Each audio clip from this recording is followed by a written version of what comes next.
Coming to you live here from Healing Pond Acupuncture and Chinese Medicine Center over here in Melbourne, Victoria.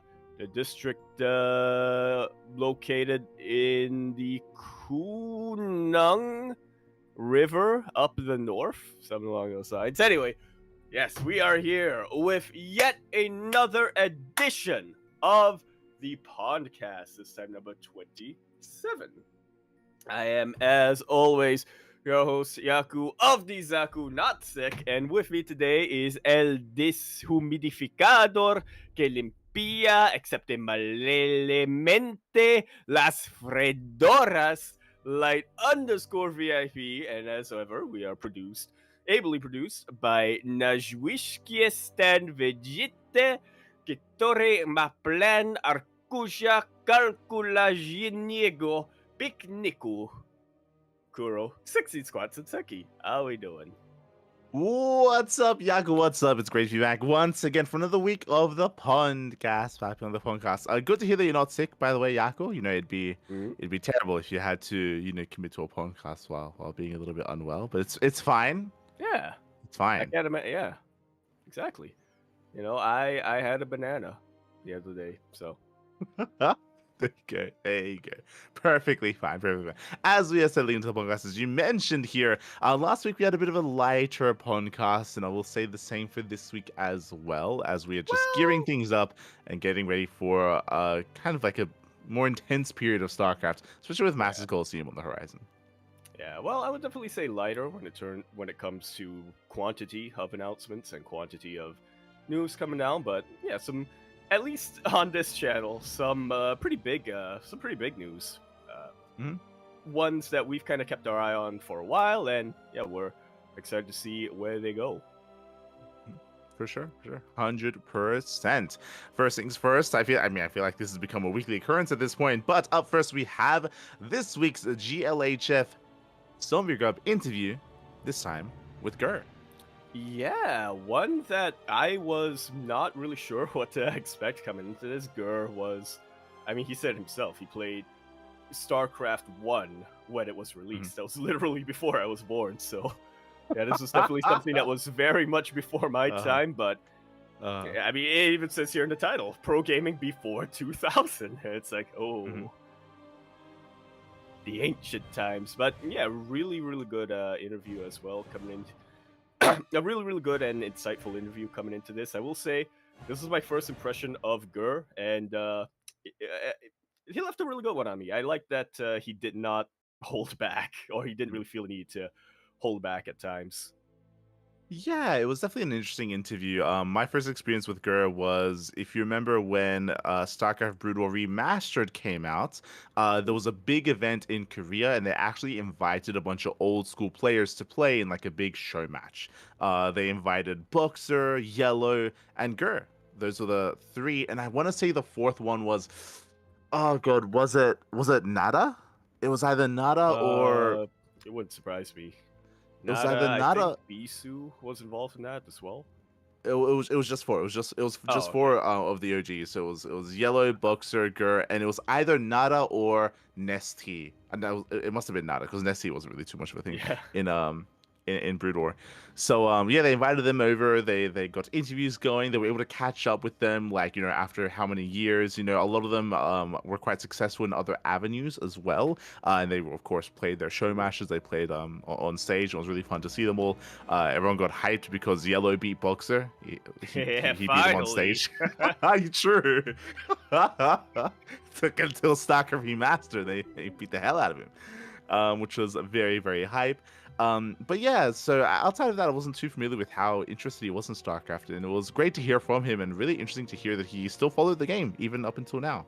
May not play it, but it does watch it. It does keep up. Does watch it. Is priming his daughter to become diva? Is from what I was able to gather from that interview. 100%, 100%. As you mentioned, it was just a really unique. It was really unique hearing from him, just because he was a part of like the first generation, basically, of Mhm. pro gamer, and this initial generation was even before team houses and Yep.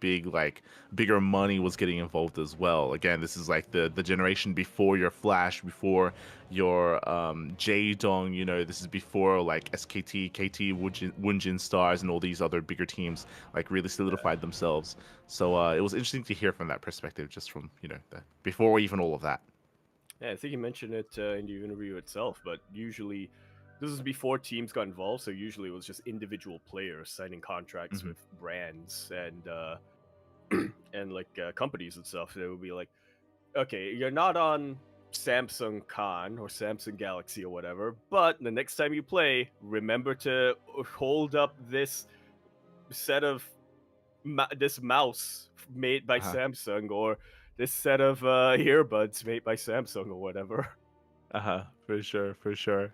It was very nostalgic hearing that he was talking about how like they had to dress up in space suits. Oh For those who yeah. don't know, back in Brood War, in the initial televised matches, basically they had the players like in cosplay. And They would be in yep. cosplay, like in a more like futuristic like outfit while they competed, while they played. That was just how they started off first. Obviously, they very quickly Because phased out of that because it was yeah, silly, but that's how they started.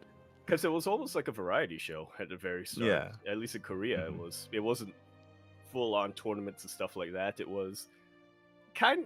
I mean, there were brackets that were involved, but it was more like you were invited to a show match, and then also we weren't. You were watching the game as much as you were watching, the stuff around it. Yeah, for Which, sure. Like that. Mhm. yeah, which it actually worked.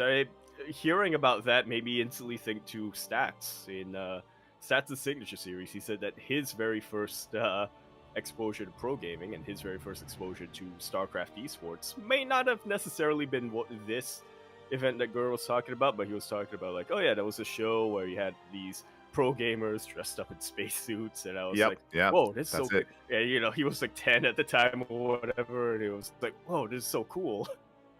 It worked. Yeah, it worked. It worked on stats. There you go. That's all that Yeah. matters. But yeah, so it was really fun to hear from that. What I will say regarding the interview, I mean, obviously it is focused on StarCraft, and as with all interviews, could have talked about more things, could have gone more in depth. Yeah. There's definitely a lot of ground to cover. I think one of the most interesting things to me that we know about is that wasn't really talked about was what happened to Gur after pro gaming. Like, well, what happened to him after he had retired Yeah. and stepped away from StarCraft. Something that's really unique to Gur, and again, I don't know how familiar you are with him, but something that happened to Gur, something that also similarly happened to Boxer and Yellow, is that Mhm. they became icons and celebrities outside of the game. Yep. So Gur, I think he was a part of a big variety talk show in Korea. I think that the talk show was specifically about foreigners' experiences in Korea, so he became like a celebrity, like Which is still ongoing, on that by the show. way. Yeah, on My that mom TV loves that show. show. Oh, there you go. And There you Gurr go. is not in it anymore, but yeah. Yeah, but he spent a lot of time on that again Yeah. because he was showing like his experiences in a new country, and like he became an icon in that way. Yeah. Very. Yeah, it was a very. At least for those guys who were at the very, very top, who had Mhm.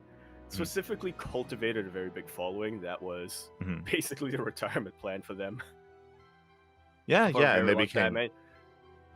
I was just gonna say, and I remember that was also like conventional wisdom as well for a lot of pro gamers coming into the StarCraft 2 era. I remember MC talking about it at one point where he was like, "Okay, I'm gonna play this video game competitively. I'm gonna do as best I can, but also I want to cultivate a really strong following so that eventually, I will be able to become like Yellow or become like Boxer and just transition out into like being an MC or some becoming not MC the player, but an Yeah. MC for events and for shows and stuff.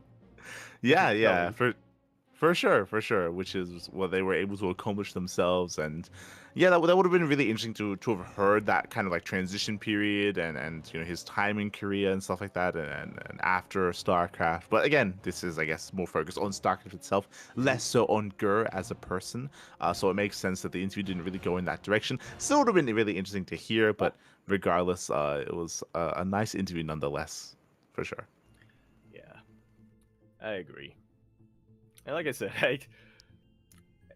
said, I'm glad that he didn't, because I mean, as you just mentioned, he's way out of that space now, or he's not, Mhm. at least professionally, he's not involved with pro gaming anymore. So he doesn't Mhm. have to worry about pissing anybody off. So he's just like, oh yeah, Kespa, those guys back in the day, rude as hell, man. Just took themselves Mhm. way too seriously. Yeah, for sure, for sure. I also think it's really important to put that into perspective as well. That was like 2000s era as well. Yep. That was again like before your flashes, before your Jadongs and all that stuff, like really Mhm. rising up.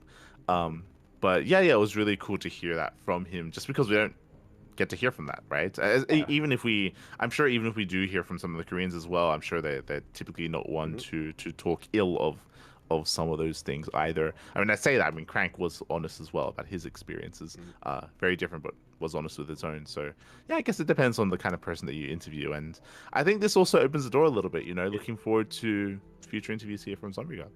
yeah. And yeah, this was definitely the most different one that we've seen so far, I think, because most of them were focused more on StarCraft 2. Obviously, Crank and DRG talked a little bit about their Brute War experience, their Brute War days, and being Hmm. competitive in Brute War and stuff like that. But this was the one that was specifically Brute War centric, and Hmm. is also, I would say, the first involving somebody who is not or no longer in uh, esports. I think, I mean, like you said, he went to variety shows and stuff like that for a while, and I believe he now works in tech or something like that. So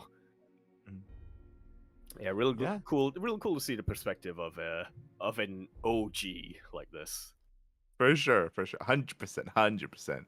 One of the OGs out there. So, yeah, really cool to hear. And I do recommend, or we do recommend, checking out that GLHS interview. And again, there are more interviews to come. I think in total, there were like 10 to 12 interviews conducted in Korea. So, we're kind of nearing that halfway mark. And on top of that, as I think you mentioned 14 last time, mentioned. well, there you go, 14, Jesus, 14 even interviews in Korea.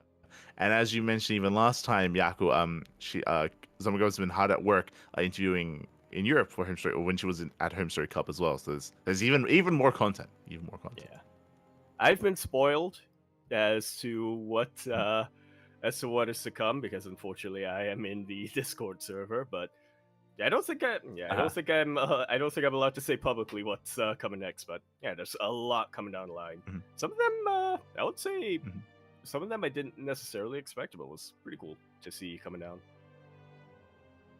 Yeah, for sure. I mean, it also sounds like Zombie kind of spoiled it a little bit in this very interview. I think she many a time would even reference other people that she Mhm. had already interviewed as well, which is where she was kind of like getting some questions to ask or perspective to ask her.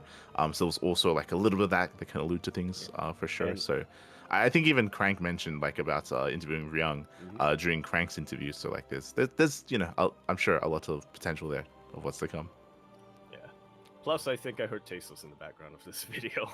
Oh yeah, true. Yeah, I mean that's one of the obvious ones. Yeah. For And Gary sure. himself was like, "Oh yeah," and pointed off camera. I was like, "Oh yeah, Nick can tell you more about this thing." And Yeah. I was like, "Well, I guess the Uh-huh. next one's gonna be Tasteless."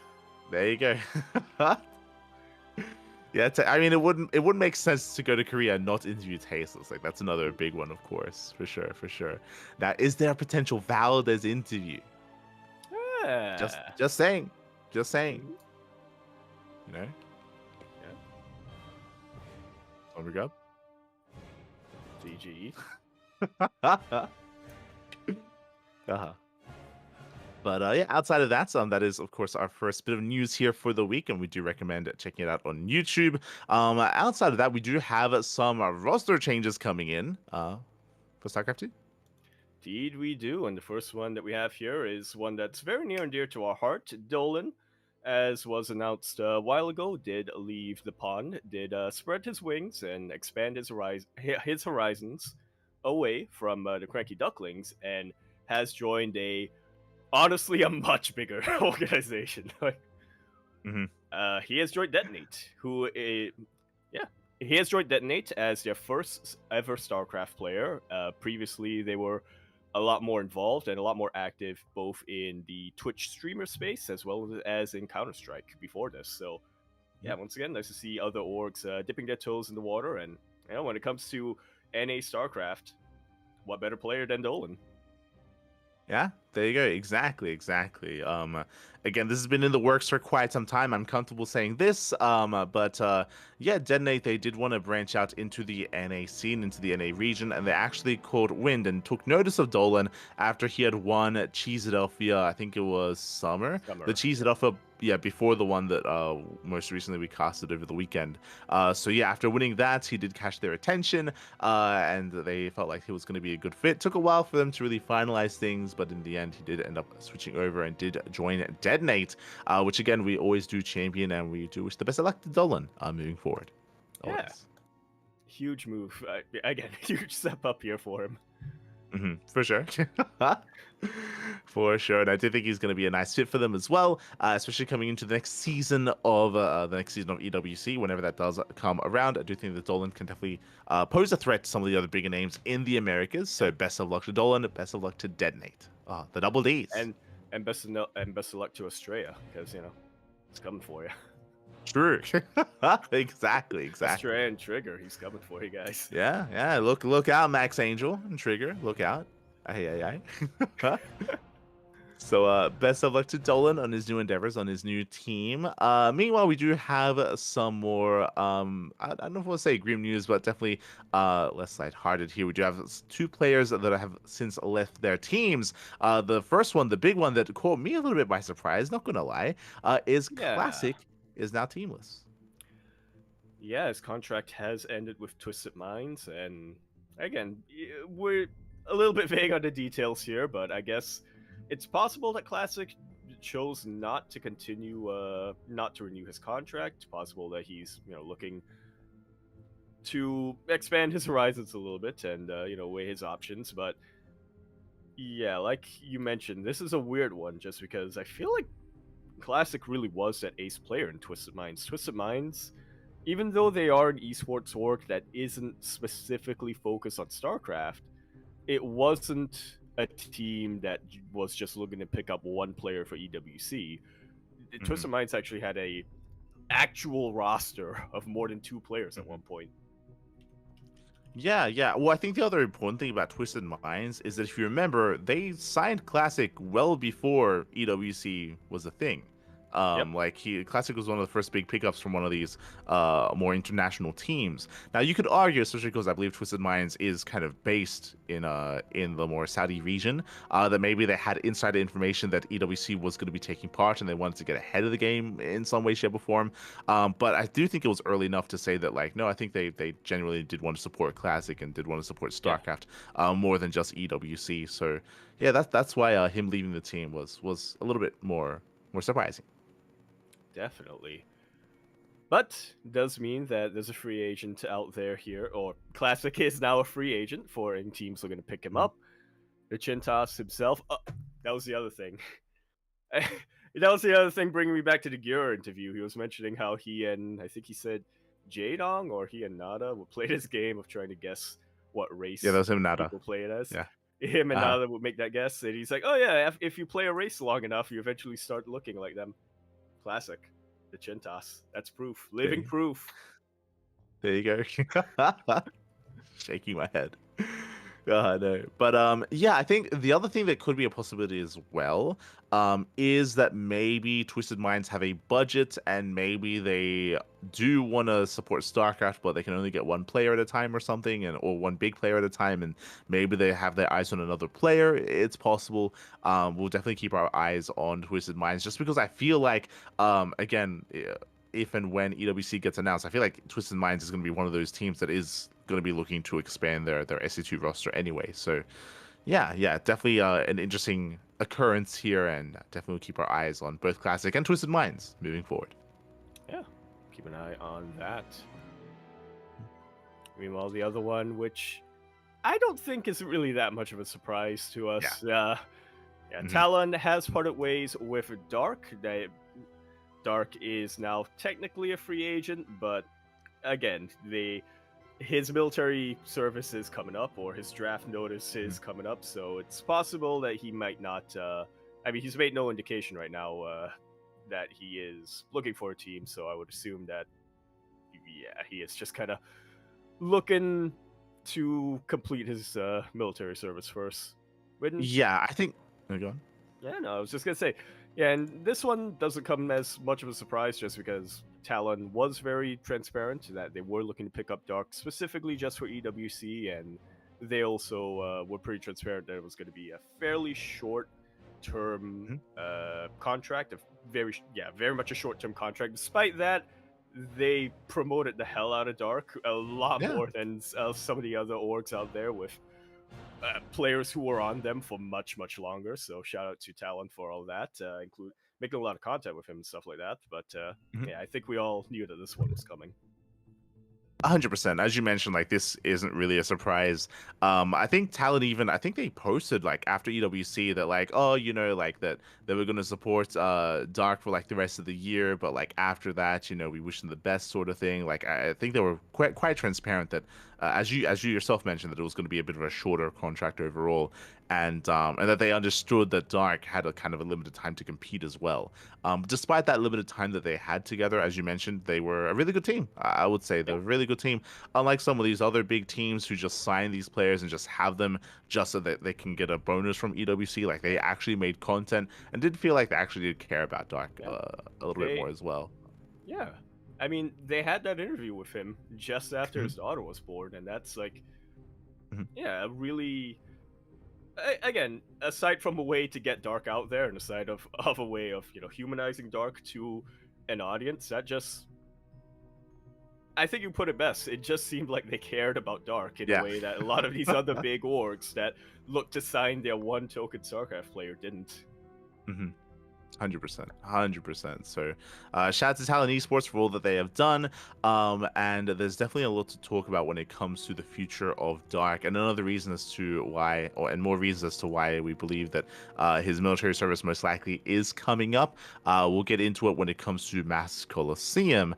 Until then, though, again, we'll keep an eye on Dark. As you mentioned as well, he didn't tweet about looking for another team, so we'll see what happens there. I think we're both in unison. I think we're both in the assumption that military service is on the horizon here for Dark.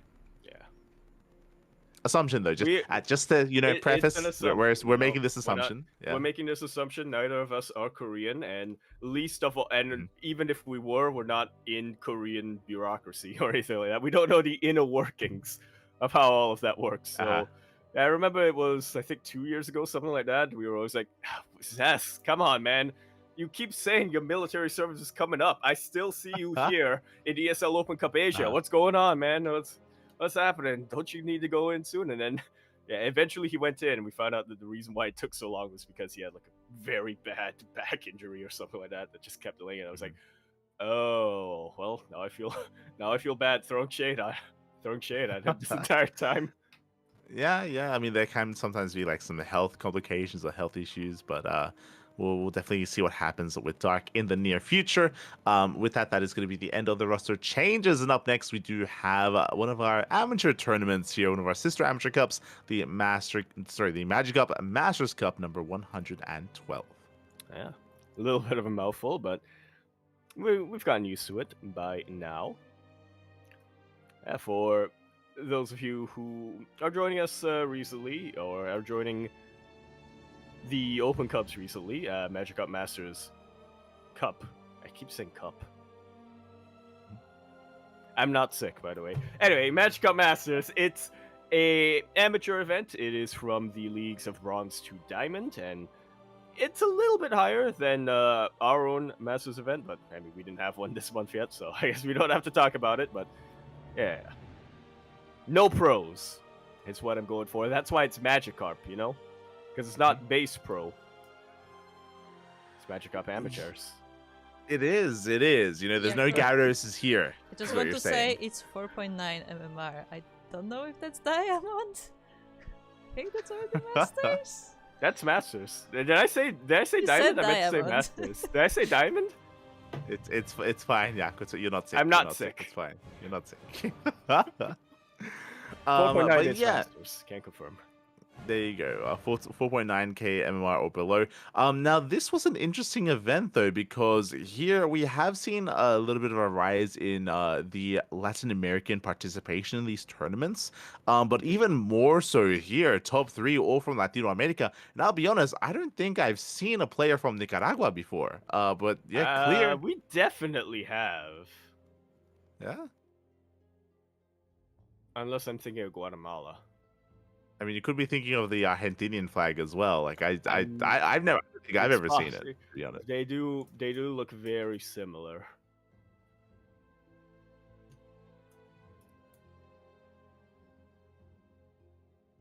That was a Nicaragua land, right?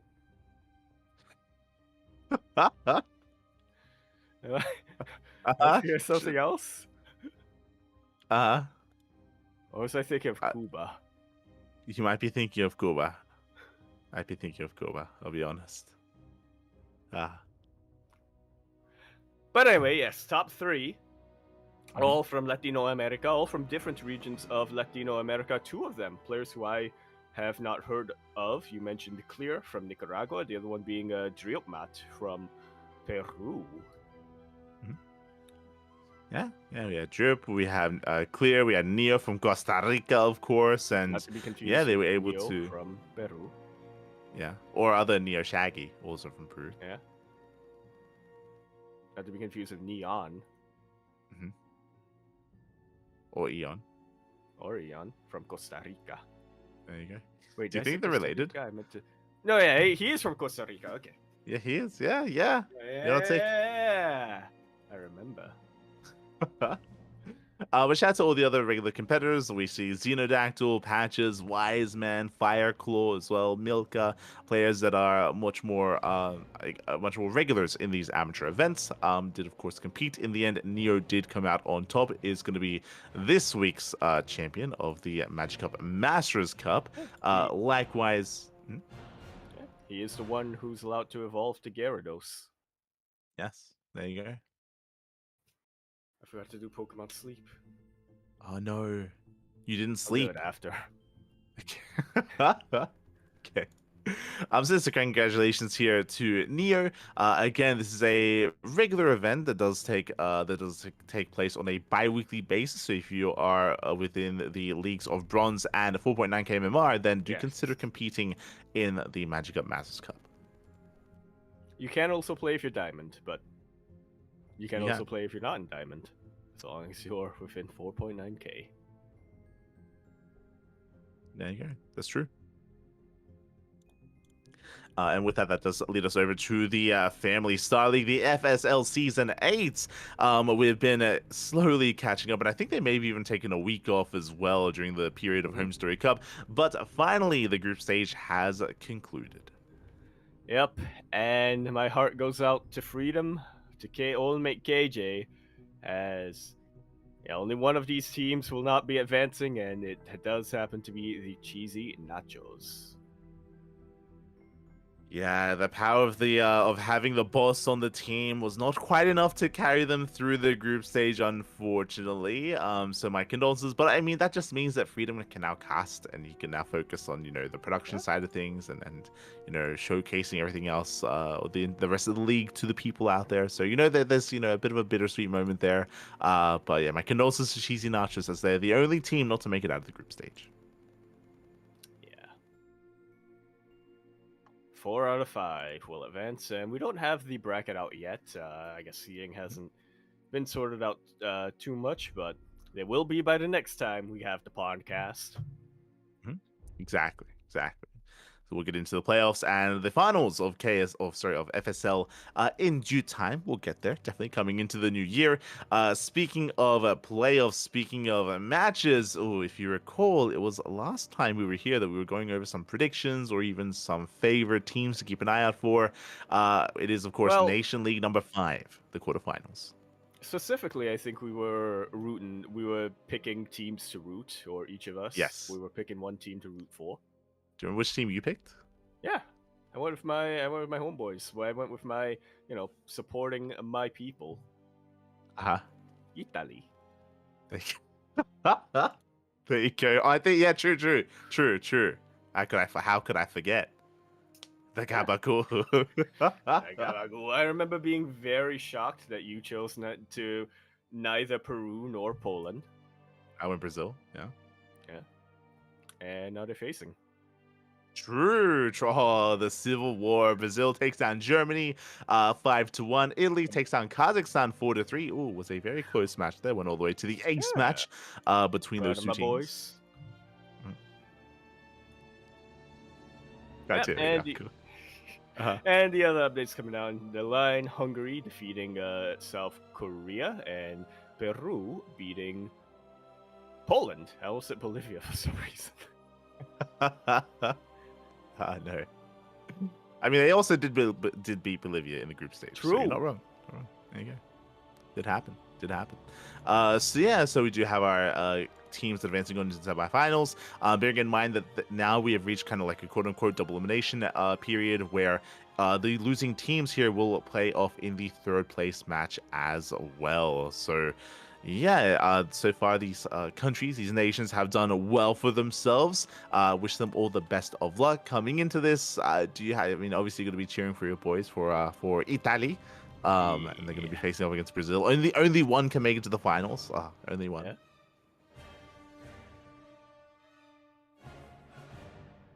And, we'll keep an eye on that. Yeah, for sure. Could be facing either Peru or Hungary in those grand finals. Yeah, for sure. Shout out to all the language streams that, of course, cover this as well, that I'm sure covered in their own native language. Like, I'm sure Cyan are going to be covering the Brazilian matches alongside Eximius and some of these other language streams as well. A lot of people have gone behind it covering all of these matches. So, keep an eye out on Twitch for the matches to come for the upcoming series. Yeah. There we go. That leads us into the big LAN event that happened over the weekend. Led us into Cheesadelphia, the grand finals. In the Cheesadelphia, or as the URL is calling it, Nerd Street Champs Winter Finals LAN. But it's Cheesadelphia. Everyone knows it's Cheesadelphia. Yes, the big cheese. So Cheesadelphia Grand Finals were this weekend. It's been a long time coming, all year. Previously in 2024, there was a spring LAN, there was a summer LAN. Both LANs were at the same place in Cheesadelphia, but all leading into the end of year finals. And we were fortunate enough to cover it ourselves here on the CranKy Ducklings. Yeah, what a night. It was a long night.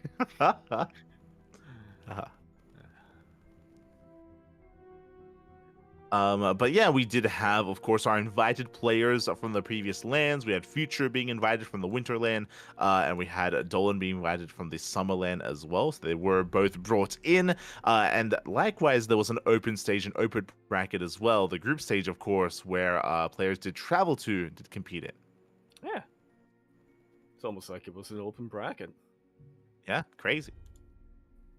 Funny how that works. Yeah, it does look like Future went on quite a tear, though, by the time we got to the playoffs.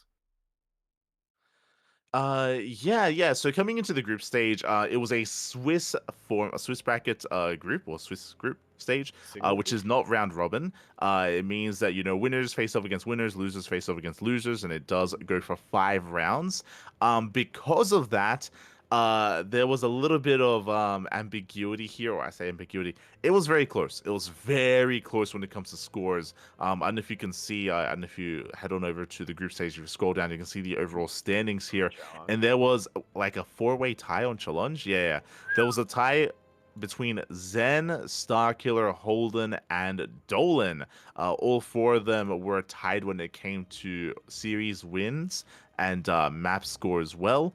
So they were close in map score. They were all tied up, and it did come down to like a head-to-head tiebreaker to determine who makes it through and who did not.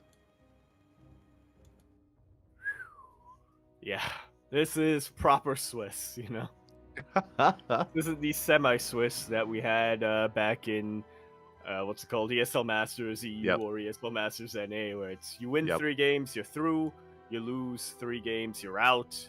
No. This is proper. You play everyone. Well, not everyone, but you play all 5 rounds. Yeah, you play all 5 rounds, and in the end, because you don't play against everyone, like again, like you end up in these situations where there are all these ties. In the end, it did come down to like a weird head-to-head sort of thing. I know Dolan was very frustrated because Dolan did not make it into the playoffs, despite having a really good run in the group stage. To be honest, fun fact, he did have some fun. Yeah, he lost to Future, and I believe he also lost to, I want to say, Zen. Zen came out as a wild card. Oh. And because he lost to Zen, I believe that is why Zen did advance on over Dolan instead. So that did kind of determine the top 8 players making it into the playoff bracket. And Dolan unfortunately didn't quite make it through. You're telling me it came down to math? It did. Fucking math? This really is Nerd Street. True. So the math unfortunately didn't quite work out for Dolan. I know he was very frustrated afterwards as well. Did play very well. We did cover most of his games in the group stage, but unfortunately didn't quite make it through. Fun fact: Dolan even played Zerg. He did operate as Zerg against Future. Oh, I was not aware of that. Yeah. Let's see. Teased the hell out of him. Didn't work.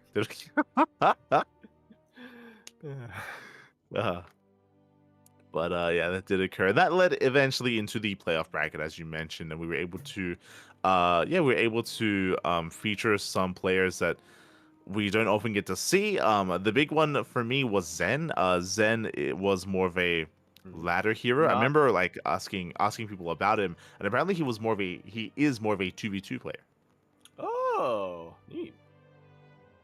Yeah, it's quite rare, I think, that we see 2v2 players or team game players come into a 1v1 setting and be really competitive, just because there's a lot of really weird strats over in team games that you just cannot pull off in 1v1. So, but it's still the same mechanics, it's still the same macro cycles, etc. Still the same unit control that you're practicing. So yeah, it's nice to see that did translate into somebody having a lot of success here in 1v1. Making it all the way to semifinals. I was gonna make a dumb joke about not being confused with Sen, but that's actually really cool. Yeah. Then don't confuse him with Sen. True. In Taiwan. Yeah. There you go. Yeah.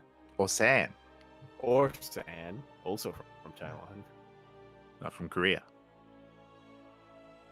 Yeah, it's nearby. Same flag. Excuse me? They're like Argentina and Nicaragua. Sure. But yeah, it was really, really cool to see Zen taking down Creature. I was favoring Creature 100% to make it further in this tournament. Alas, did not. Able to feature Jehefe as well. It was great to see like a lot of the NA region coming together. Disrespect, ex-Kawaiian dropped by. I want to say Jon Snow dropped by as well, and yeah, it was just really cool to see a lot of these older faces cheering for and tuning into some local StarCraft and some local talent as well. So it was a great celebration of StarCraft in North America. StarCraft Historian was also at the event. He was also there live at the event in the venue as well, checking out and supporting those players. So yeah, really, really fun event over the weekend. Yeah. And I don't know if you saw the trophy, but the trophy was a big 3D printed like wedge of cheese. It was beautiful. I unfortunately couldn't see it through all the fog, machine that was set up. But yeah, I was like, oh, Future holding up something big over there. There you go. Hopefully we can bring it up and enjoy the trophy. Hold on, I'll see if I can find it as well. There it is. It wasn't painted though. It wasn't. Unfortunately, it wasn't quite painted. Well, you know what? It's because it's Nerd Street.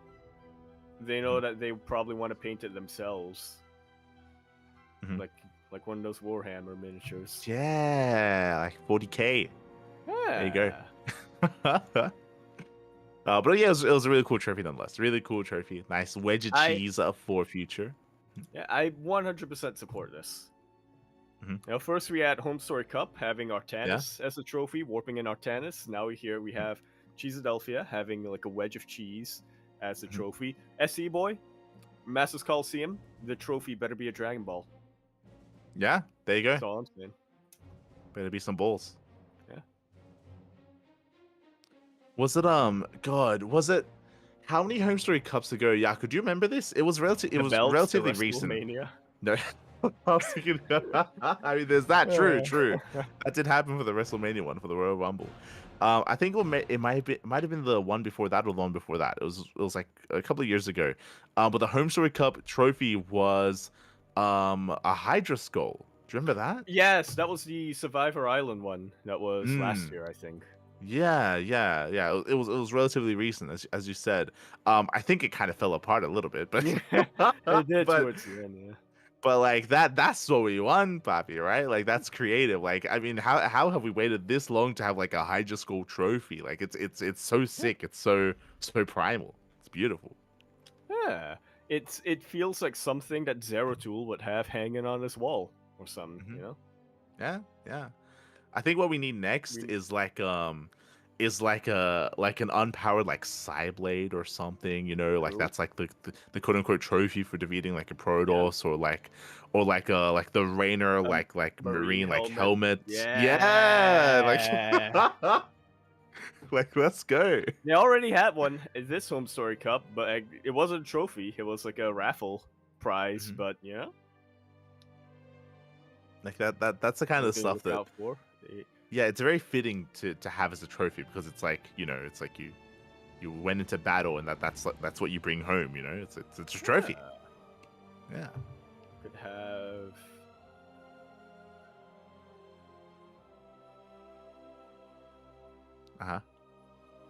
Yeah, you can have like a Zerg.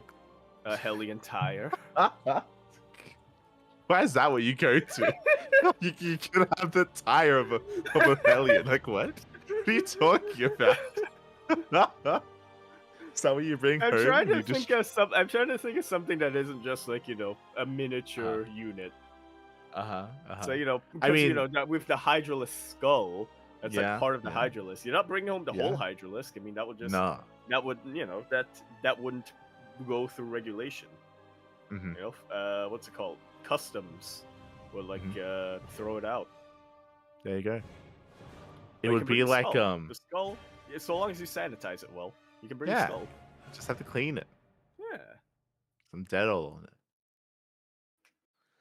I was thinking like either like a marine gun or like I was thinking that as well, but I have a feeling that you're gonna have trouble bringing that in your luggage.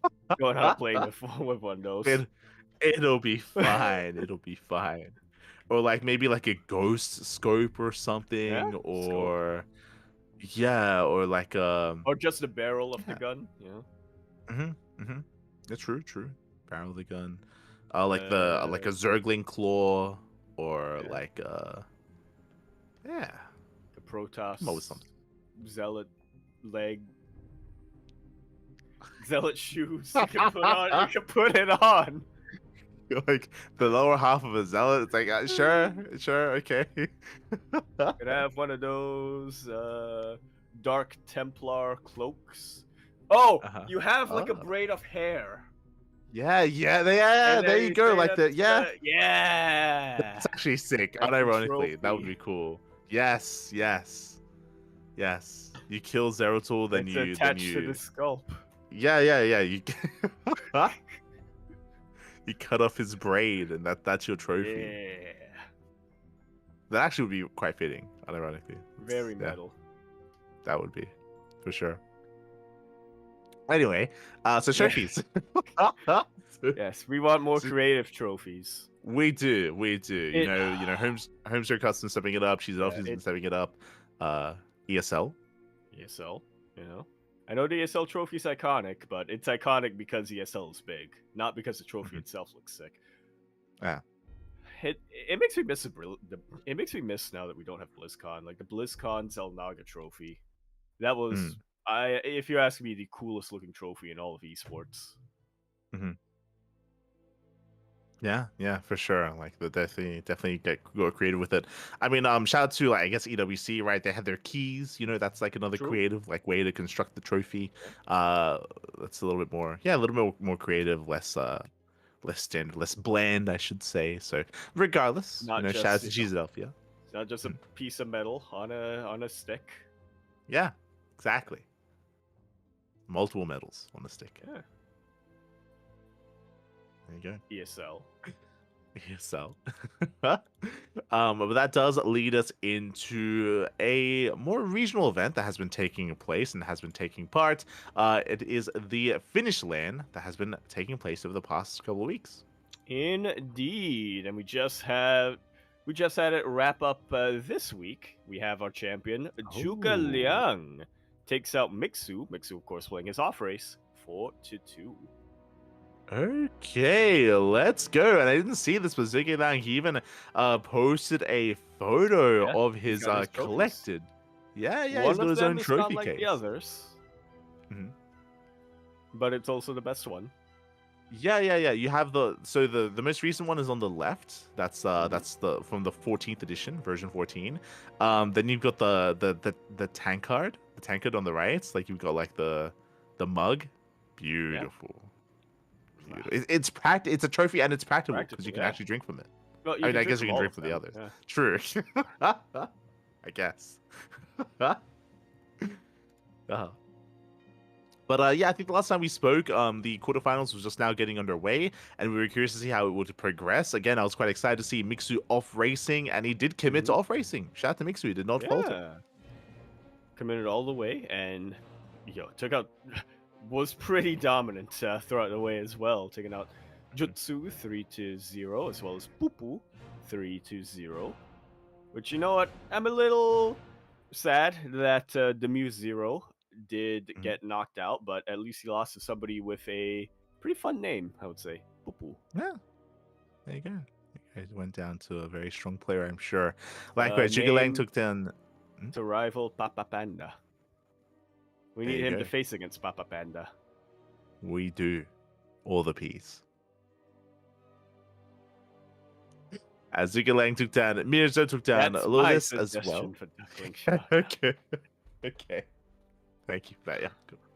And as we kind of did mention, Zhuge Liang is our champion to take down Mixu 4-2. I appreciate that there was a back and forth there, that clearly Mixu's Terran can threaten the Zerg of Zhuge Liang, but Zhuge Liang does take it in the end. Congratulations. If you're curious, where is Cyril? Cyril was casting. Cyril, he was hosting and helping to host and cast the event itself, so great to see Cyril supporting his local scene, his local talent. Yeah. His boys,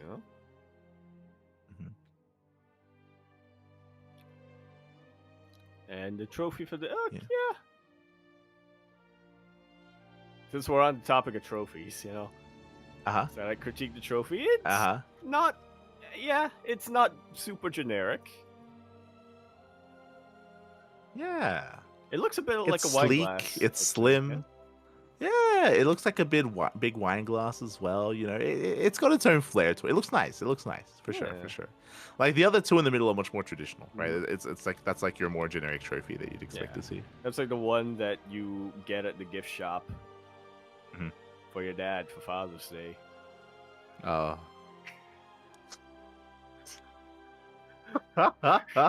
Wait, I'm not gonna touch that yet. It's fine. It's fine.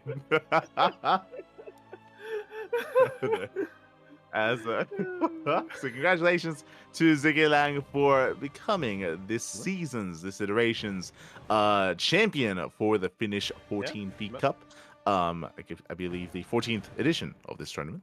Yeah, well deserved. Well deserved indeed. I think we were kind of wondering what this particular tournament would be like specifically, just because for a very long time Zhuge Liang was the obvious number 2 player in all of Finland after Cyril, but in recent years, in recent months, Mixu has really risen up to the occasion. But of course, it was off racing this time, so we weren't really too sure what to expect and who necessarily to favor, and so in the end, Zhuge Liang takes it. I don't blame him. I was actually looking at the previous edition's tournament, and previously Mixu did phase Zhuge in the finals, and Mixu 4-0'd him. So Oof. again, it looks like Mixu he had reason to off race. He wanted more of a challenge, more of a dynamic finals as well. So. Yeah, they did go back and forth. Regardless, congratulations to Zigedang. With that does lead us into the Hungarian. Also, I want to point out one more thing because as you see, Azrak was the organizer of this cup, and he was also one of the main people involved in making the Cyclone mod. Because when they were making the mod, they were actually making it for this tournament, and then it was used on Home Story. Well, there you go. Shout out to S-Track. Yeah. Once again, if it wasn't for him, then I mean, Home Story Cup would have been worse off. Big shout out. Everything in Germany, we owe it to Finland. Mm-hmm. We do. It's everything. Period. Actually, because everyone used it for like that week. I didn't. Yeah, I believe it was Azrak, and I think Lithian was the other guy. I'm not exactly sure of that. There were like few people involved in it, but I'm pretty sure like it was uploaded by Azrak most of the time. So shout out to the Finnish scene and the Finnish community. With that, we do head on over to the Hungarian scene and the Hungarian community, as it looks like we have a regional event taking place. Looks like it's taking place over the course of the week, though. So it will conclude by the end, by Sunday. But most of the event has already concluded here. We have our two finalists, PSZ and Nighthead, facing off. Yeah, probably, well, not too sure about PSZ or PSZ. Pij, the Terran player. And I can't say I'm too familiar with them, but yeah, I think most of us did expect Nighthead to make it here, be the favorite coming into this. Did struggle a little bit though. Did have to work for it. Freeman taking him all the way to the ace match over here in the semifinals. Yeah, not bad at all here by Freeman to force him to the ace match. I wasn't expecting that at all, as you mentioned. Nighthead or Nihead, not too sure which one is the correct pronunciation. Ned? Maybe? Ned? That one I don't think. But yeah, was forced to the ace match, and coming into the finals is going to be the favorite player, but as you said, clearly upsets can happen, and we could see others rise in his place, so best of luck to PSZ, to Bish, in his grand finals. Yeah. What trophy would you like them to have? Since we're on the subject of it.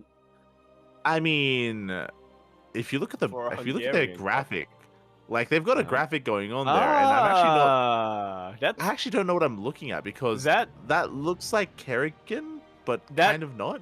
That's not Kerrigan. That's a statue holding up a feather, but also with Kerrigan wings coming out in the back. Yeah, exactly. It's got Kerrigan wings. It's holding up a statue. Or is it a leaf? It looks it's a leaf or a feather. Leaf. Oh right, no, yeah, sorry. It looks like either a feather or a leaf. Or a jalapeno. But it's also got like some what's the name of that? What's the name of that guy? No, in Diablo, the fallen angel. Yeah, it's got some Tyrael vibes to it as well. Yeah, I mean they all look they all got their robes going on. Yeah, angels, man, they all look the same. Yeah. So whatever the hell that is, 3D print it. Yeah. There you go. And then so we can see what the hell it is. And it can be like a holder for your jalapenos. There you go. Also, something that I did not realize, this is organized by another winter. There are more? Jesus. We also have an update from the chat that apparently this is the Freedom statue, which is located in Budapest. The Freedom statue. That explains the jalapeno. Wait. Like it has other like Kerrigan wings on it. Wait, KJ? Okay. I was about to say, first things first. Like, did Hungary like sue Blizzard for their likeness for Kerrigan, and also KJ also from Hungary? KJ, let's go. Damn. Looking it up. It is a feather. Okay. It is. There we go. It's just the angle. It looks a little bit different. Yeah. Yo, let's go. So yeah, 3D print that. Yeah. I can't say I see much of a likeness to KJ, but Hi. Close enough. Close enough. But yeah, with that, best of luck to both Niad and PSZ in their finals. That is going to be a best of 7, by the way, and it looks like it's going to take place in a couple of days over the weekend as well. So do wish them the best of luck. But yeah, it's going to be another winter as the organizer. Again, there's obviously the American winter. There's also the Swedish winter, and now there's a Hungarian winter as well. So there's a lot of winter. It's getting cold. he's still sweet. Is he still Swedish? I was gonna say because he's been what do you living in mean? Japan Was that- for a while, so it's like True. Has he been naturalized? Does that happen? Is he Japanese now? Is he the real reason to blame for Honmono? Oh, could be related. Could be. With that though, that does lead us into our next regional event. That leads us into the Chicken King Cup Yes. number 5. Indeed, and you know, like sometimes I wonder why you have me on the podcast, and when I look at a still bracket wonder. like I this, still I wonder. know. I And then still- I when I still look at a wonder. bracket like this, I know exactly why I've been brought on. So here we have a new player, somebody who we haven't really seen much of before, winning true. in the grand finals, taking out Wintergord 3-0. That's Air Dad. I don't think it's Air Dad. I'm pretty sure that's Air Dad. I don't think Taking out I don't- Wintergord Juice 3-0. I don't think you're sure. If you remember, that's the Sukiya deer, I believe. No. And Jai Fei is the Protoss player's name. Jai Fei. What does that mean? Faye is related to Fly. I remember that. Okay. Jai is Was that- Sirfly? Sirfly is his name. Stir. Sirfly. There we go. That would be a pretty sick name if it was called Stir Fly and he just cooked the hell out of his opponents. That'd be crazy. Stir Fly. He wins. He goes like, "This. I'm coming for you." I was thinking of a very different kind of fly, but okay. God damn it. So I was thinking like fly, like he's cool, you know, like true. he's like Got that stirring in fly- style. Yeah. It's got that. Yeah. His fit, his fly fit. You know. Yeah. There you go. It's There you fresh go. fly fit coming up here. It's rocking the swag. You know.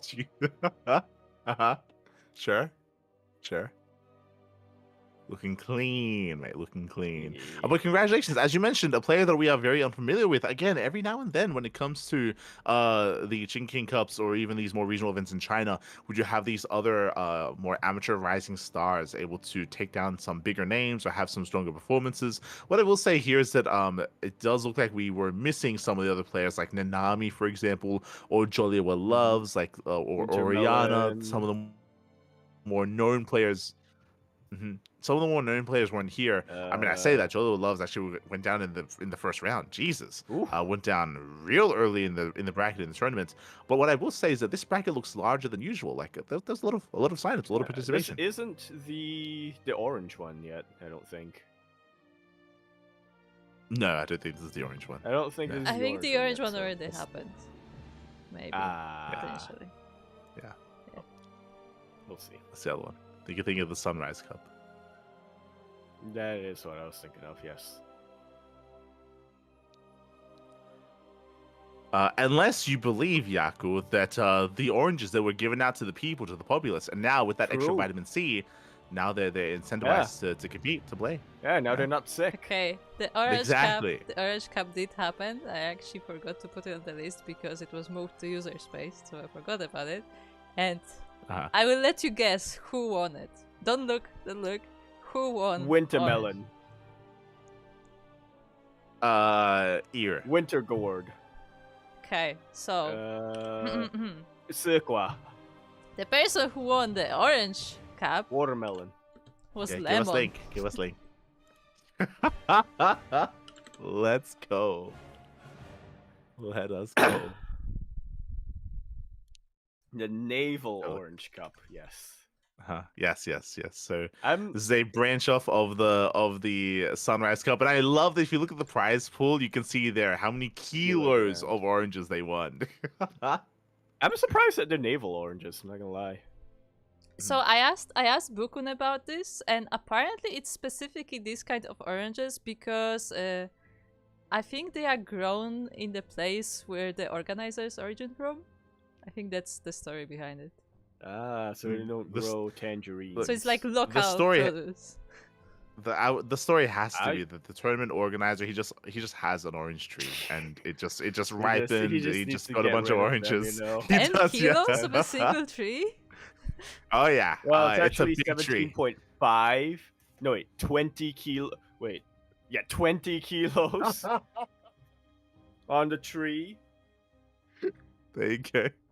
Yeah, 20 kilos worth of oranges, and that's the surplus as well. Like he tried his best to consume what he could while he could. Yeah, and he just couldn't consume anymore. couldn't give them away quick enough, you know. Yeah. It doesn't help that every single neighbor has their own tree, so you just can't give them 21. Like, we don't want this. Like, we already have it. We're trying to get rid of our oranges. Yeah, God damn. true. Oh no. The drowning in oranges. Yeah, but But that's yeah, cool. shout I out didn't to- realize that. Yeah, I didn't realize that navel oranges grew in China. The more you know. Yeah. The more you know. Assuming that tournament organizers in China. True. But yeah, congratulations to Lemon, of course. Do you think Lemon won the tournament? But do you think he was disappointed? Do you think he was like, do you have any limes? Do you have any lemons? Do you have any other citrus? No. You can give me? I think this was his plan the entire time. I think he wanted as many oranges he could take so he could throw them, so he could destroy them. Okay. He could blend them up, mix them with lemon, and be like, "You'll never be lemonade." Okay, you mean orange juice? What? Yeah, he 'Cause he blends wouldn't- up he the wouldn't- oranges, so he gets Yeah. orange juice, and then he'll be like, "You'll never be lemonade." Okay. Yeah. You never be it. Yeah. There you go. Never be as good. Drink your vitamin C, everyone. Oh, it's a vending machine. Is that a thing in Australia? The orange what is juice the thing? vending machines? They're It is, freaking it is, everywhere yeah. here. Yeah. It's a thing. I've never Not go- tried it myself. Yeah. Which, not gonna lie, I kind of appreciate. Mhm. Because they're in my running route, so. Yeah, it's freshly squeezed. Yeah, Do that's what picked me they up. It's do- tart, does which I it- like a lot. do they add any sugar to it or just pure? They add like sugar syrup, like a sugar kind of syrup into it, but in my experience, they don't add a lot of it, or it just doesn't blend up that much. So usually, I like keep my straw a little bit higher so I can suck up the freshness. Yeah. Yeah, and then I have that sugar at the bottom. That one I don't There you drink. go. Or There you go. I shake it up a little bit, and then it's I mean it's still not too sweet, but you know, I like orange juice sour. So Yeah, for sure. Are they real oranges though? I think they are because they have them because you can see them being squeezed Uh-huh. in the machine. I think they're real, but it could just be for decoration. It could just be, you know. I think the oranges in there are real, but whether or not that's where we get the juice from, that's the question. There you go. That's the question. Regardless, congratulations to Lemon for walking away with a surplus of oranges. Likewise, shout out to Rewhite, Young, Zest, and Ear for earning their own bushels of oranges as well. Yeah. There you go. The phrase just doesn't work very well when it's oranges, you know. When a tournament phrase? organizer pays you in oranges, make orange juice, like, yeah, come on. There you go. Regardless, GG. Yeah, And GG. this, you know what's crazy, Yaku? You know what's a That little was bit the crazy? trophy. We were talking about trophies. The trophy is an orange. Or a bunch of oranges. It's a crate of oranges. Beautiful. Yeah. Beautiful. What's crazy to me is that the competition for oranges was stronger than the Chicken King Cup. Like, and the competition for money. yes, like that. Like we've got Look. Rewhite, Young Zest, Ear, Lemon, Smile is there, Nanami, Chiaki is there as well. Look. Like all the big boys that were playing for the. Do you for the oranges. realize how much 10 kilos of oranges is? True. That's a lot of oranges. It's a lot of oranges. Like, you can't even buy 1 kilo at the store. You try to buy 1 kilo at the grocery store, they say you gotta put those back. We're not allowing you to. You want more than fucking 1 kilo? You gotta go to or you want more than 500 grams? You gotta go to the tree. Grow your own tree. You know? Yeah. Go to the source. Yeah. The source. Yeah. Get that sauce. Oh, I'm looking it up right now, mate. If I want to buy my own oranges, 10 kilos of oranges. This is on sale as well. $50. $50 for 10 kilograms of oranges, mate. It's crazy. AUD or USD? AUD. I'm not. Oh, okay.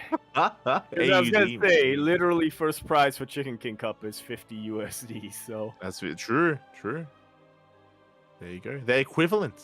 They're equivalent, yeah. If not slightly more for the oranges. Yeah. There you go. There you go. But you know what? There's a lot you can do with oranges that you can't do with money, you know? True. Exactly. Like what? Well, uh-huh. when the soccer team is doing bad, you want to throw money at them? No, you throw oranges. True. You don't throw dollar bills at your boys to encourage them. You gotta get them with them oranges, right? Yeah. True. Yeah. There you go. When you get sick, you don't eat money. Exactly. You waste oranges. money. Well, what did you do, Yaku? What did you do? Oh, God. I didn't do anything. Okay. It was the goddamn whatchamacallit that told me I had to go to a doctor. To get the prescription. They were told to eat oranges. That's all they did. Get that vitamin C. Yeah. That's all you need. Yes. With that, congratulations to Lemon for winning the Orange Cup, and congratulations to Stirfly. Yes, to Stirfly for winning Chicken King Cup. Yeah, there we go.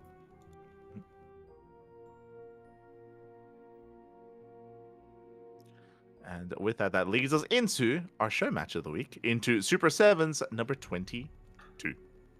In the 2 players who I don't think we've ever seen in a Super 7s, and I mean, even beyond that, I don't think we've seen them in any show match, really. At least not since we brought the PondCast back, but super cool to see them face off, and super cool to see that it went all the way to the 8th match. Solar beat Creator 4-3. Yeah, we spoke about it. Creator, he did go on a hiatus. He went on a vacation, post EWC. Yeah, so Creator has been less active as of late. He climbed a mountain. He climbed the Eiffel Tower. He climbed... what's the name of that big building? The Empire State Building. There we go. There you go. It's like King Kong. There you go. And again, he has been taking some time off. But it was most recently, the past couple of weeks, where Creator has been on that grind. He's been on that grind. He's been playing in open tournaments. He even played in our Sparkling Tuna Cup. He played in Sparkling Tuna Cup last week as well as many other open events. So it does make sense here that he has now gotten into the show match circuit as well. Had a very close series here against Sola, as you did mention. Sola did take the win, but shout out to Creator for forcing the ace match, despite the fact Creator has been less active as of late and is just now getting back into the swing of things. Still did bring it all the way to Game 7. Yeah, despite the fact that he is coming back from a hiatus, and despite the fact that he is playing against a player who has a vendetta against Protoss. True. And it's also in the villain era. He is.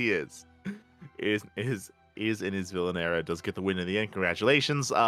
Meanwhile, when it comes to the graphics used for this week's Super Sevens, I mean, it looks quite normal, quite standard. It's usually the other show match, which has the more it's fun. It's usually Lil Luli, or is it Big Yes. Luli? It's something Luli. Lily Cup, yeah. True. Yeah. That's where the graphics really matter. Yep. Where they shine. You know what? If you notice here in the graphic. So Solar is now teamless, which is why they used a more generic GSL portrait of him. Underneath that's his onside jersey. That is his onside jersey. Yes, that is his onside jersey. Under the GSL jacket. As a reminder, Solar, he's now on Team Falcons, if you recall. Oh, true. Team Falcons. Oh, that is a recent change. It's a recent change. But yeah, creator still looking for his own as well. Still though, some nice GSL jackets nonetheless. Yeah. They're flexing. I like the Letterman jacket that creator's got on there. The Windbreaker, pretty cool too. But this is a K-drama graphic. Oh, it is. You have the jock in the Letterman jacket, and then you have the biker in the Windbreaker. Yeah. Yeah. There you go. I haven't seen a K-drama in a long time. Oh. I need to one day get back into it. Oh. Need to watch The Secret Garden. Oh. I don't know any modern K-dramas. I haven't seen that one either. I don't know anymore. You need to see the one that Steel made a graphic for like 2 years ago. Steel make a graphic for it? Steel made a graphic for a K-drama called My Girlfriend is Gumiho. Oh my god. That I need to watch. That's old school. True. Years gone by. But yeah, again, congratulations to Solar. We'll win the show match in the end. That leads us into this week's OC King of the Hill. And mate, Evo. Oh yeah. I can see that. Holy hell. Went on straight up the longest streak here, not only as his main race of Protoss, but also as his off race, Zerg. Took out Goblin in the PvP, then took out Shameless, Moja, GG Machine, Aerok Fire, Hydra, and Baby Marine, finally falling after a 7-game win streak to UED Soldier, who I think we've kind of pegged as a little bit of a PvP sniper. Yeah, he's definitely been a rising star. He's been kind of lurking in the shadows, and every now and then he gets a big win here and there. And I would tend to agree that usually when it comes to the upsets, it is in the PvP matchup as well. And this is just a really stark contrast to the previous OC King of the Hill. I don't know if you remember this last week, but that was the one where at most we had a 2-game win streak, right? Where we had so many trades back and forth. It was very difficult for any player to get any kind of real win streak going. Meanwhile, here Iba, he pops off almost immediately. I feel like Goblin was definitely favored to have a deep performance here in this tournament. Yeah, 100%. It's been a while since I think we've seen Goblin in OC King of the Hill, and I was pretty excited for him. I mean, I feel like in the past couple of weeks he's had a lot of really strong performances, having some really major upsets in a lot of these online cups. He beat Ryung, he beat, I want to say, Solar at one point as well.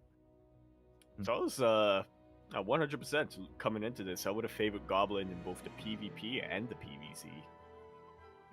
For sure. And in the end, Iwa, he pops off. I think he tweeted as well, talking about the power of Protoss. He understands his calling. He knows what goes well for him. And yeah, he performed really well. When it comes to some of the other players rocking up here tonight, shout out to Aerok Fire. If you remember Aerok Fire, he did take some time off. It's been a while since we've really seen him in some of these brackets. So he took some time off. I want to say a month, maybe 2 months at most. He wasn't really active in the PTR era of StarCraft, but now he's back.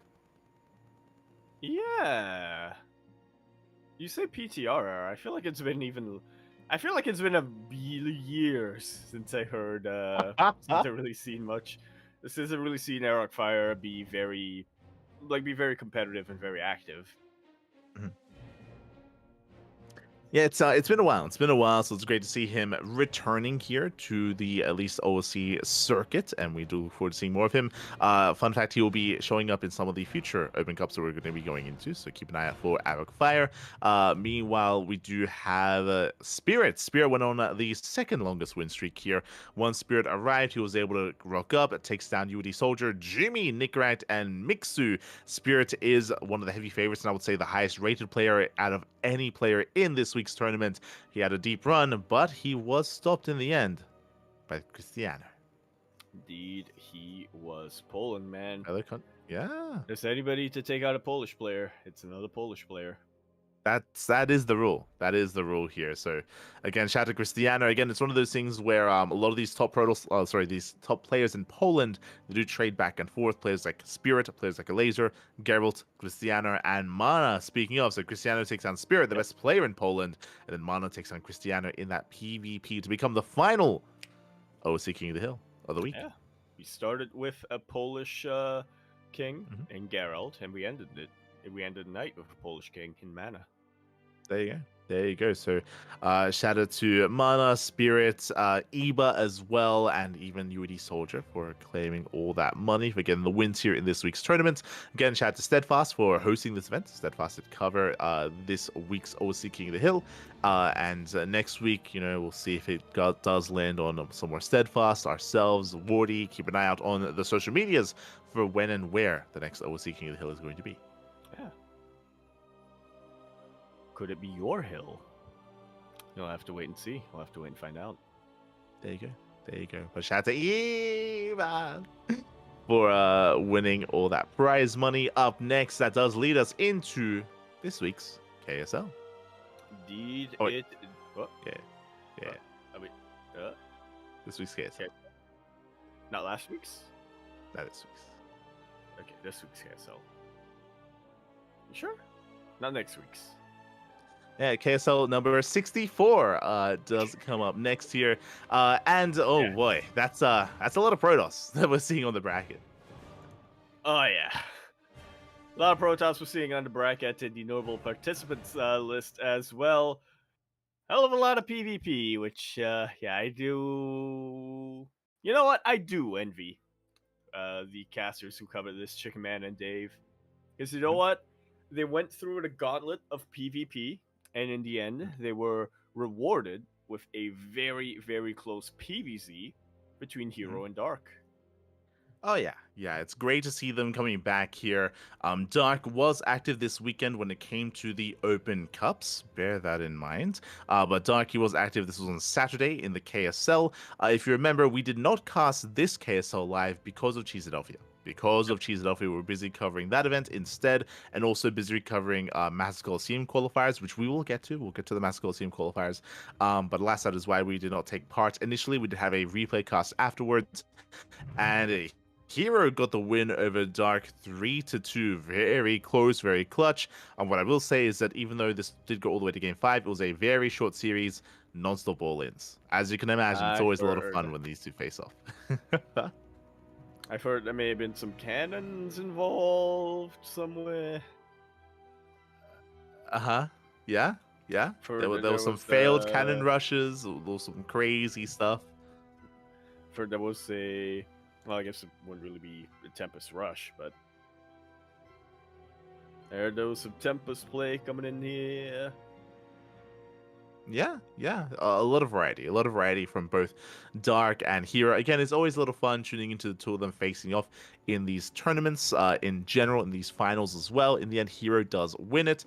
Shout out to the other competitors. Zaun took down Gumiho 2-1. A big win for Zaun, considering, mate, this is Home Story Cup champion Gumiho as well.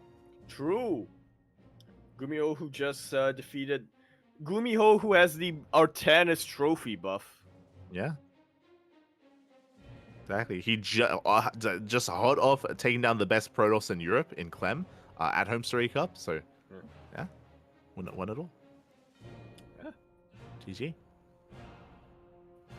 So Zhao was able to cause that upset. Creator, he did rock up once again. We saw Creator go up against Hero in the quarterfinals. Straya went up against Classic, so some really, really high quality PvPs to take part. And likewise, Gumiho versus Zhao was also a juicy series as well. So we do recommend checking out some of these matches. Again, it was a very fun finals as well. Mm-hmm. I agree. And with that, that did lead us into the CSO Cup number 79. Again, this is your weekly open tournaments, typically more European based, and you're definitely European based. And once again, we did have a lot of PvPs taking part here. Shout out to Nikic for competing as well, for at least having a little bit of diversity in the semifinals. Yeah, in the semifinals as well as in that third place match. But in the end, Polish Protas gonna Polish Protas. Yeah, the finals was a best of 5 between Geralt and Cristiano in that PvP. Again, we are used to seeing them face off in these online tournaments.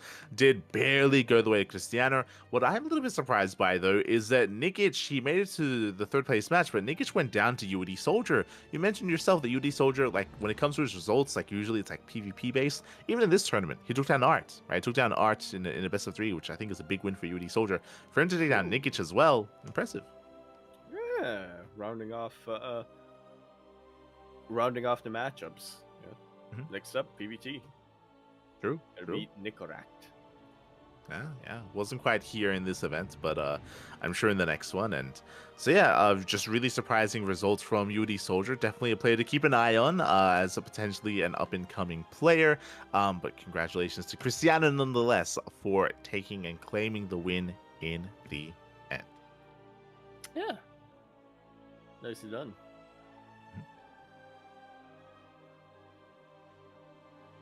Yeah, and that leads us into the very first edition of the Hub Cup.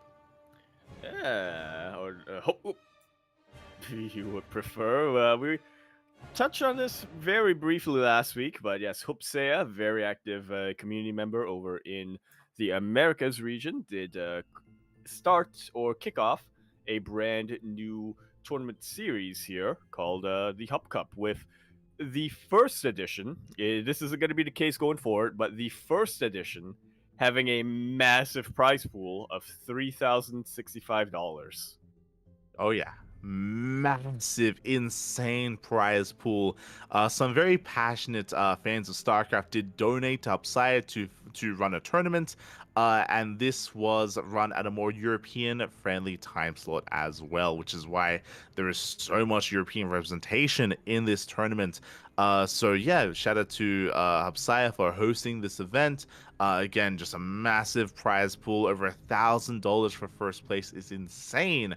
And it was just a very large bracket, very large tournament. It did draw the attention of a lot of people. Well, I guess it's not technically a weekly, because this is going to be the only week where this is the prize pool, but yeah, for an online cup, absolutely massive. And yeah, like you said, really fantastic incentive for a lot of these players who we don't see super often.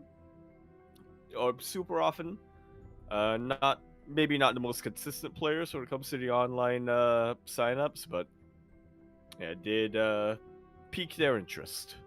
Oh yeah. Yeah, exactly. And we at least got to see some Korean representation as well. Creator and Trigger did wake up very early in the morning. I want to say this is around like maybe 8 a.m., 7 a.m. for them. So they had to wake up early to compete. None of the other Koreans were able to wake up in time for this event. And likewise, they also got brought down. Laser took down Trigger 2-1. There's Arrow Fire as well. We were speaking about how he was being active again. Did go down early on in the round 16. Lambert able to make it through. We had Clem making it through into the top 8. Skilless, Creator. Shout out to Nickrak. Nickrak did take a map off of Creator. Mana once again takes on Christiana. I mean, we've seen that happen a couple of times now where Mana's been able to get the better. Yeah, some of these younger Protoss boys. Are we getting a triangle over in Poland? Rock, paper, scissors. Mana beats Christiana. Christiana beats Geralt. Geralt beats Mana. Yeah. Potentially. Could be getting that trifecta happening. We shall see. Also, Mana able to take a map off of MaxPax as well. Again, Mana's been on fire recently. He's just been Ooh. getting these big wins and big results. Didn't defeat MaxPax, but did force him to the ace match, which is more than I can say for some of these other players. Yeah. Clem. Yeah, true. Yeah. Did lead into that classic MaxPax versus Clem final. Shout out to Clem, by the way. He did off race or did main race as Protoss to take down Spirit. Went to the ace match, but he did bring Spirit down with this Protoss. So very impressive stuff. Did avoid that TVT. We spoke about this before, but in general, more recently, Clem, he has been avoiding TVT intentionally so and flexing his Protoss instead. Yeah, it's super impressive and also really funny to me where it's like, I don't like TVT. I could get better at it, or I could just play a different matchup entirely. It's like, on the one hand, that's like, it sounds like it would be more difficult, and you know what? And I have to imagine it is, but for some players like Clem and like Eba, it's a lot more effective than just getting better at that one specific matchup.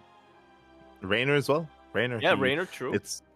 Raynor and Eba, they avoid ZVZs, and they typically play Protoss against Zerg. Likewise here, Clem avoiding his own mirror matchup as well. In general, mirror matchups are a little bit more dynamic, a little bit more chaotic, and they can be harder to really get good at. He's saying Zoomers, man. True. It's like, I don't like the matchup, so I'm going to change the matchup. There you go. See, back in our day, you couldn't just switch races, okay? You just had to persevere, and through hard work, Ryung. Guys, you best say TVT that. in the world. You say that, but Jim Rising, he's not a Zoomer. True. I mean, he's pretending to be. Yeah, he has to. His fan base is full of them, so It's true. It's very true. Aye. He's a Zoomer via osmosis. So shout out to Clem for making it to the finals in the end. MaxPax is the first Hub Cup champion, so congratulations to MaxPax, able to claim that win and claim that victory. Best of luck to Hubside when it comes to his future events. Again, I believe he plans on making this a bi-weekly. I think every 2 weeks. Does plan on hosting a Hub Cup.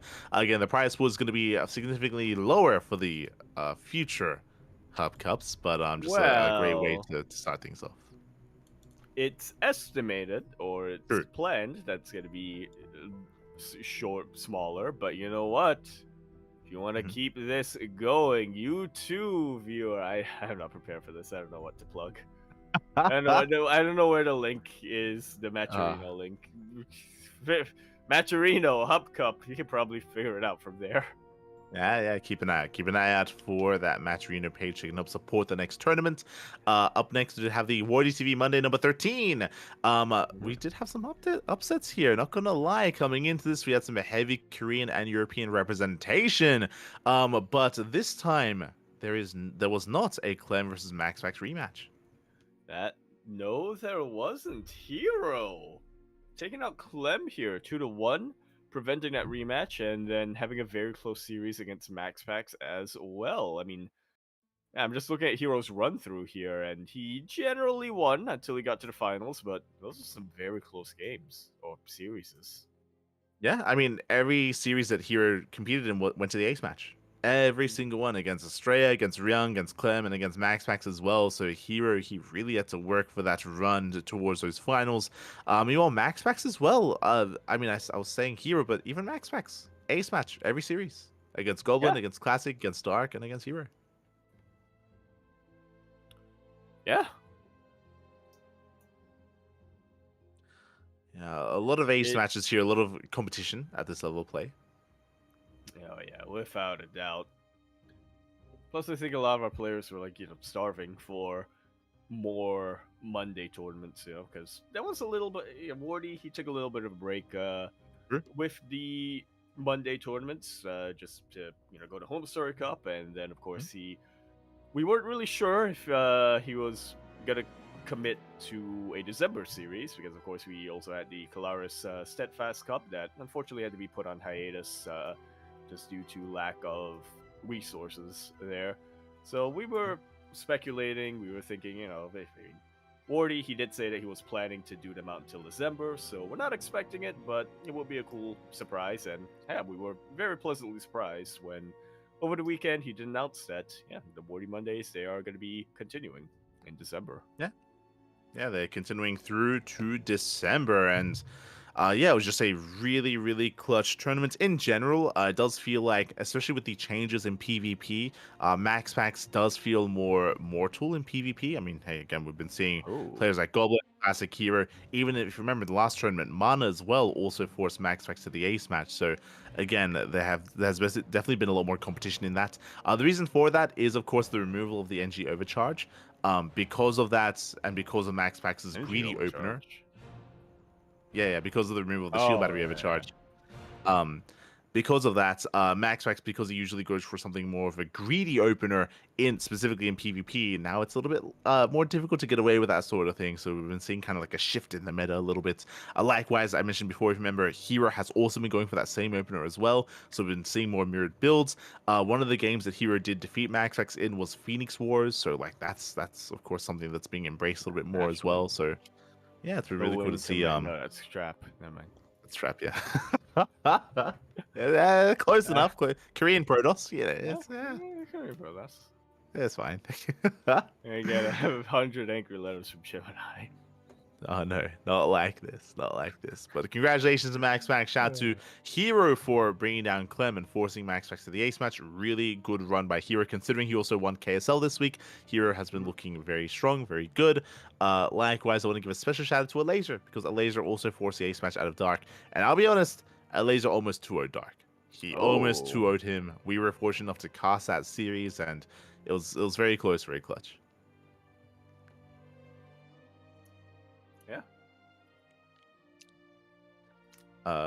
Basically, I think it was a game one on El Dorado. A laser, he had crippled Dark, he had killed his economy, he had Dark, he was stuck on hashtag, he was down in tech, down in bases, down in economy, and Dark just went all in. He went for a 2-base all in, and Laser wasn't ready for it. He poked the bear, yeah. That's exactly what happened. Yeah. Exactly, and Laser was just a little bit too greedy afterwards. He thought he was out of the woods. He was in the woods back. He was in the woods. Yeah. He thought it was out of the woods. No, that was just a clearing. Mm-hmm. Really, he went deeper in.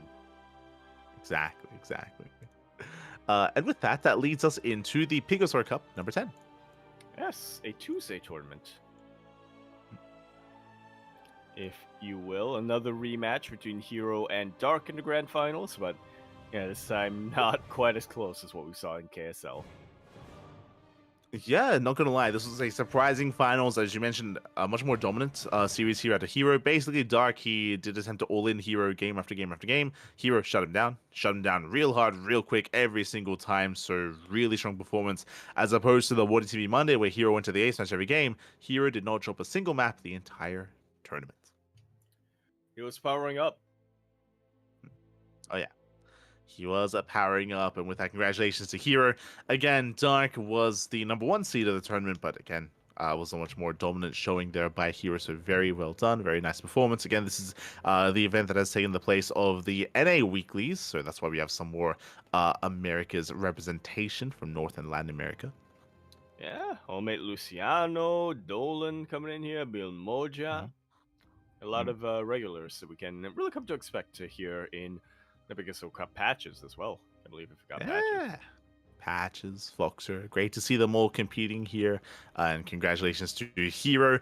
That does lead us into Alima League. Alima League week number 233. Indeed. Oh boy. Yeah, and we had a banger of a night as well. I mean, there were a lot of matches, a lot of series played. We were, of course, the official English stream. And coming into this tournament, there is actually a bit of an error on the Wikipedia page. We'd have to fix that, actually. Fun fact, the night we casted at Rogue versus Skillis. The Korean stream, they casted game 1 of Ryung versus Clem, and we jumped in mid-series into game 2. Game 1 was a TVT. And as you can imagine, Ryung popped off. Yeah. Ryung did pop off. Ryung did win the TBT. And then game 2, Clem switched to Protoss. Yeah, you're allowed to do that in Olimo League. So. Yep. Game 2, Clem switched to Protoss. Game 3, Clem, he committed to Protoss, and Clem was able to do what he couldn't with Terran, and he was able to bring Ryung down and take him down as well. I'll always remember in the lobby chat when Clem initially switched to Protoss, Ryung was very upset. He was very sad. He was like, what? Protoss? TT. Oh no. Smurge. He was smurging when he saw that, and yeah, again, Ryung, he has some of the best TVT in the world, and Clem, TVT is his weakest matchup, which is why he has been embracing Protoss more often. Ryung is the reason why Clem just refuses to play TVT. He is the reason, yes, 100%. It's all Ryung's fault. Clem's like, you made me this way. This is it's not my choice.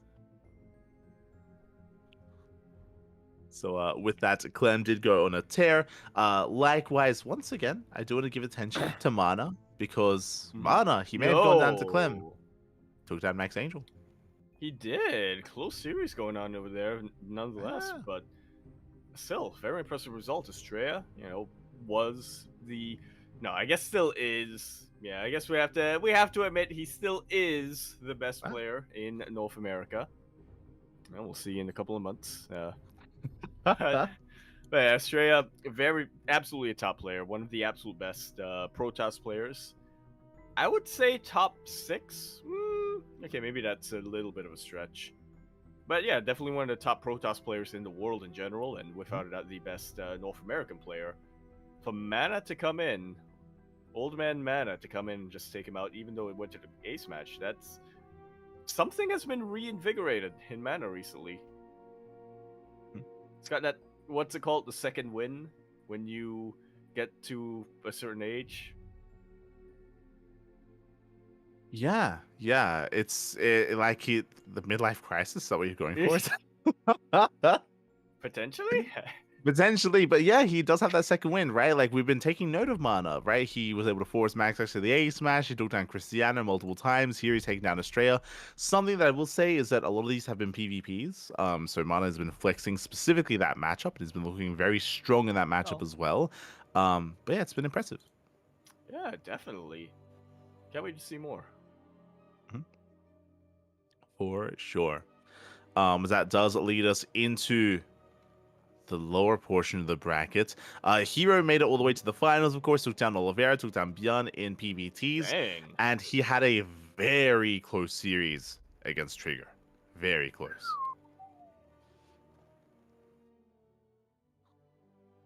Yeah. And honestly, this is almost a 2-0 for Trigger. Straight up, like Trigger, he was looking very good and very strong in this series. Game 2 was on Frostline, where Hero went for a failed all-in. Trigger continued from there. We had more of a back and forth. It got very scrappy. Hero was going DTs. Hero was all-in. He was down in workers. Trigger, he was holding. He was defending. And it was like a 20-minute all-in. It was crazy just how long it lasted and how intense it was, how back and forth it was. Trigger, he was making some mistakes, and Trigger did admit that he was nervous. He was streaming his POV at the time, and he was saying that he was just really nervous playing against Hero, just because like he was ahead, and he knew that he was ahead as well. And in the end, Hero did barely bring it back on Frostline. So congratulations to Hero. After that, game 3 was a lot more straightforward, I'll be honest, in favor of Hero. But yeah, true. It was the opposite. Trigger tried to all in here, and it did not work. It did not work at all. But yeah, it was a very close series, and Trigger's been looking really strong as of late. And I mean, even to make it to the semifinals is an achievement here for Trigger, and that led us into the grand finals, which was more of a dominant showing by Clem. Yeah. Clem did to Hero what he did not do to Trap. Swept him. And swoop. Whoop. Yeah. Did bring Hero down. So congratulations to Clem. Shout out to Hero for second place, Trap for third and fourth. Likewise to Trigger as well. They had very good performances. And that leads us into the Sparkling Tuna Cup number 76. Yes, indeed. A little bit of a special edition of Sparkling Tuna Cup. You can see that there wasn't quite as many participants as we're used to, but of course, And so I guess we did have to adjust a little bit, the schedule a little bit to accommodate for Masters Coliseum. So Yes, that is the PSA. Sparkling Tuna Cup is no longer on Sundays. Now it is in the middle of the week instead, which is a bit of a give and take. Like on the one hand, it's a free day, where there isn't another big event happening, so players could otherwise be available. But at the same time, it's not the weekend, right? Weekend is more prime time for a lot of these tournaments. But as you said, Master Coliseum does take up that time slot, so we can't quite run it at the same time. Well, we could, but we just have to resign ourselves to having 0 signups. For sure. So that is why we have moved Sparkling Tuna Cup to the middle of the week instead of the weekend, just as a PSA, at least until Masters Coliseum does conclude. Speaking of Masters Coliseum, and before I get ahead of myself, of course, congratulations to Young Yakov. Young Yakov does take the win there and did not drop a single map in the tournament. Yeah, second consecutive Sparkling Tuna Championship, and yeah, I think this is a first for him, winning the entire tournament without dropping a single map, having a perfect score throughout. Mm-hmm. Not like perfect in every single way, because he did not drop a map and he won the random raffle. Like that's as perfect as you can get. They were aligned, you know. They were. Hashtag rigged in the chat. But yeah, Nick Ratchet does claim the win in the end. And that leads us into the big event of the week that we have been going over. We can go over the groups after we go over the qualifiers, because the weekend was jam-packed full of all 4 qualifiers. Yeah. Very, very, like you said, just jam-packed, very, very condensed into one. Mm-hmm. Exactly, just a week of qualifiers. Initially, we had the Asia qualifier where we had Lancer having a deep run and, of course, qualifying in the end. Lancer went up against Coffee. Both Lancer and Coffee, they are, I would say, currently the top 2 players in China. Lancer was able to take the win in the end. As a reminder, if you're looking at these results, for all the qualifiers, they are purely best of 3s. There are no best of 5s, even the qualifying matches. Yeah. Which, I mean, looking at the score itself, I'm not too sure if that would have ended up making a difference. Lancer just went on tear that night. Yeah, did go on a tear. So Lancer was the first player to qualify for the Asia region. Asia and Southeast Asia, rest of Asia, of course, included. Asia, yeah, for sure. That led us into the Korean qualifier coming up next. Yeah, we'll just go horizontally here. I believe it was the European Americas qualifier first, but we'll just jump into the Korean qualifier anyway. We had the Korean qualifier, and this is where the smudge was real. It was after this qualifier that Trigger tweeted out, because he came so close to qualifying. He made it to the upper bracket semifinals, and he also had a chance in the 3rd place match as well. But Trigger, he barely fell short. Yeah, came very, very close here against Gumiho, and then, yeah, I guess the tournament went on for quite a while longer, and then on top of that, he also had to face Zaun, who is a bit of a PvP specialist himself, and yeah, this was very, very rough for Trigger. With 1 or 2 changes on the bracket, 100% I could see Trigger going through, moving forward. 100%, yeah.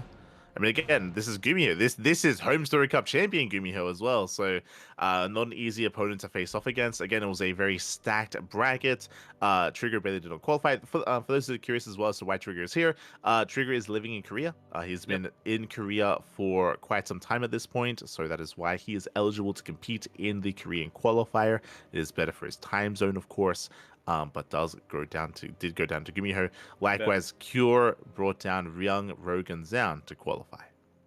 Better for his time zone, better for ping, better for... Yeah.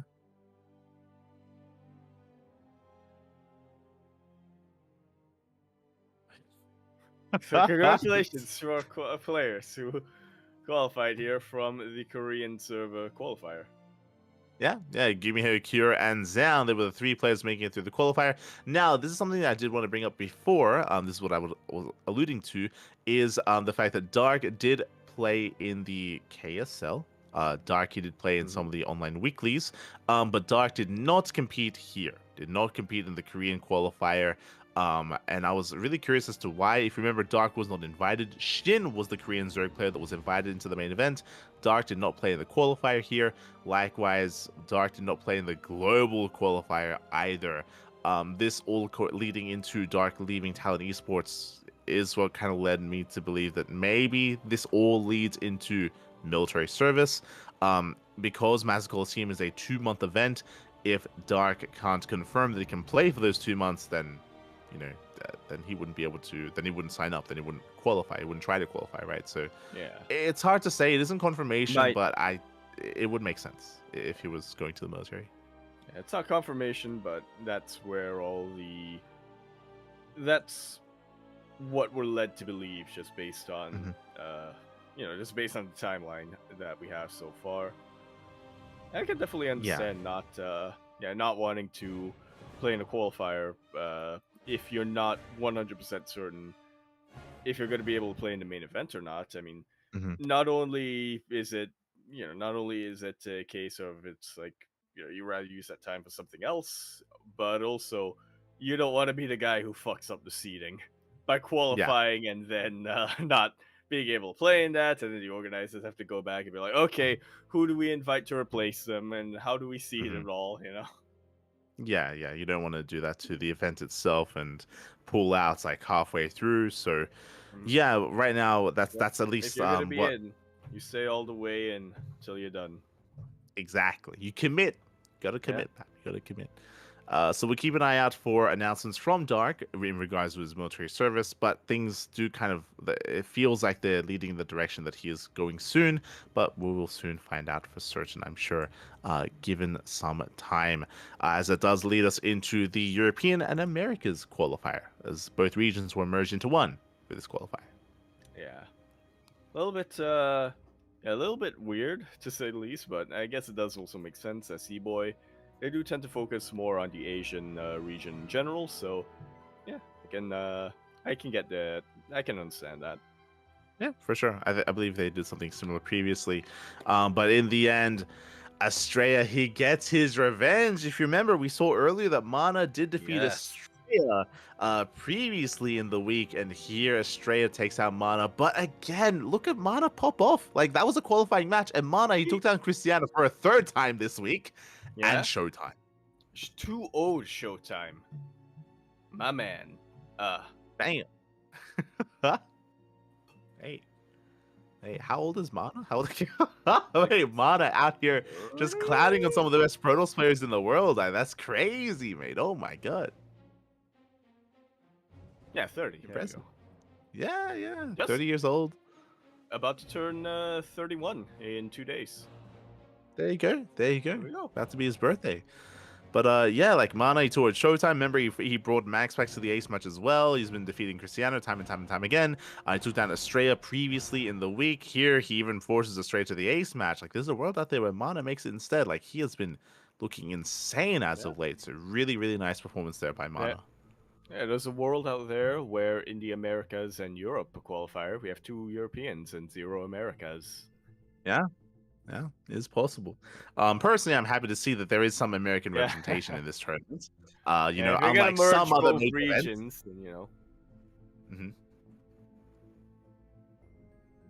Dennis. Yeah. No NA invites. You thought people would notice. We noticed.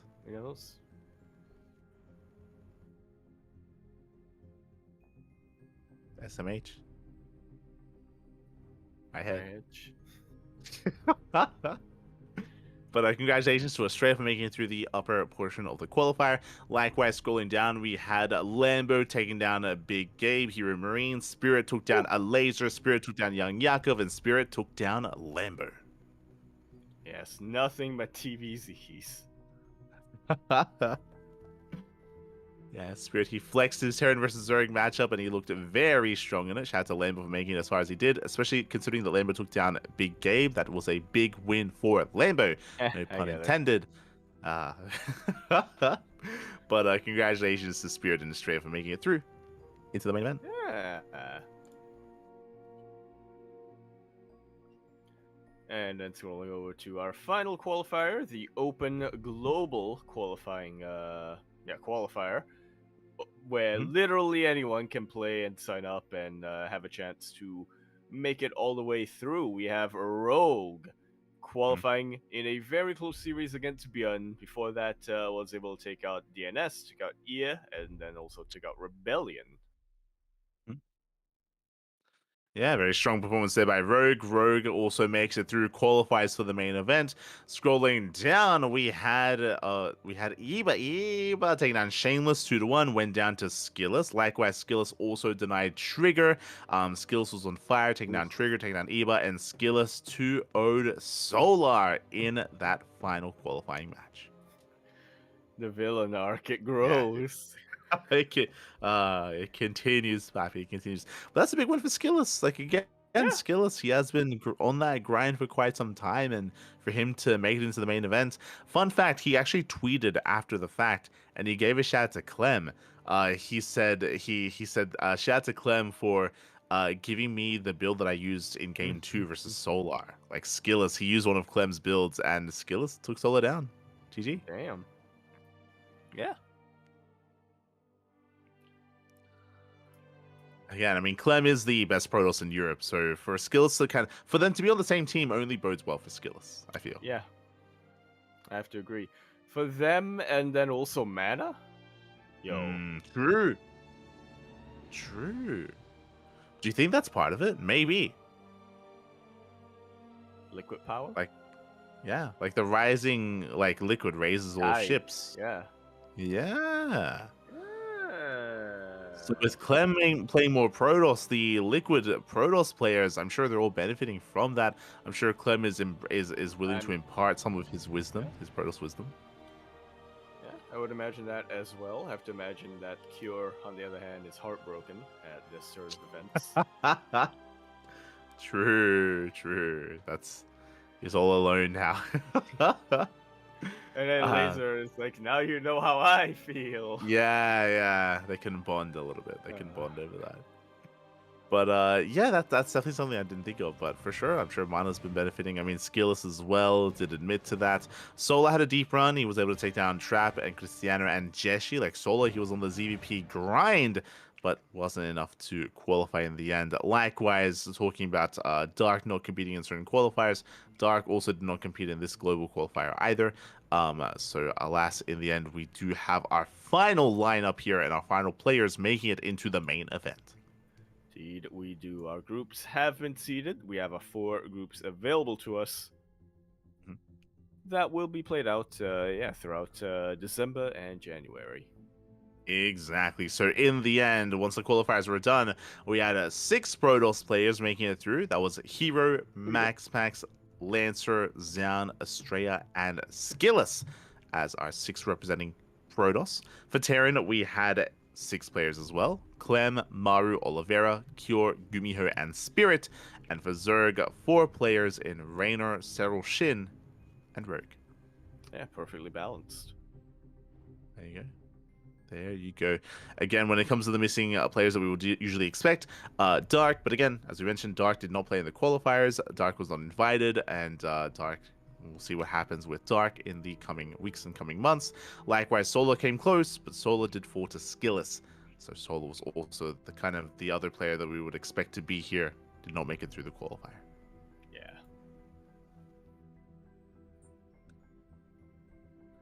And that leads us into the groups. That it does. Okay, that does lead us into the groups here. We have 4 groups, and Yaku, my question becomes, as always, predictions. Okay. Group A, mate. Group A. Let's go. Okay. So I'm not sick. So I want it on the record that this is with clear with a clear mind. And clear mind and strong gut. Okay. And full heart. Really, as a PSA, this means the exact opposite of what Yaku is saying, but yes, go on.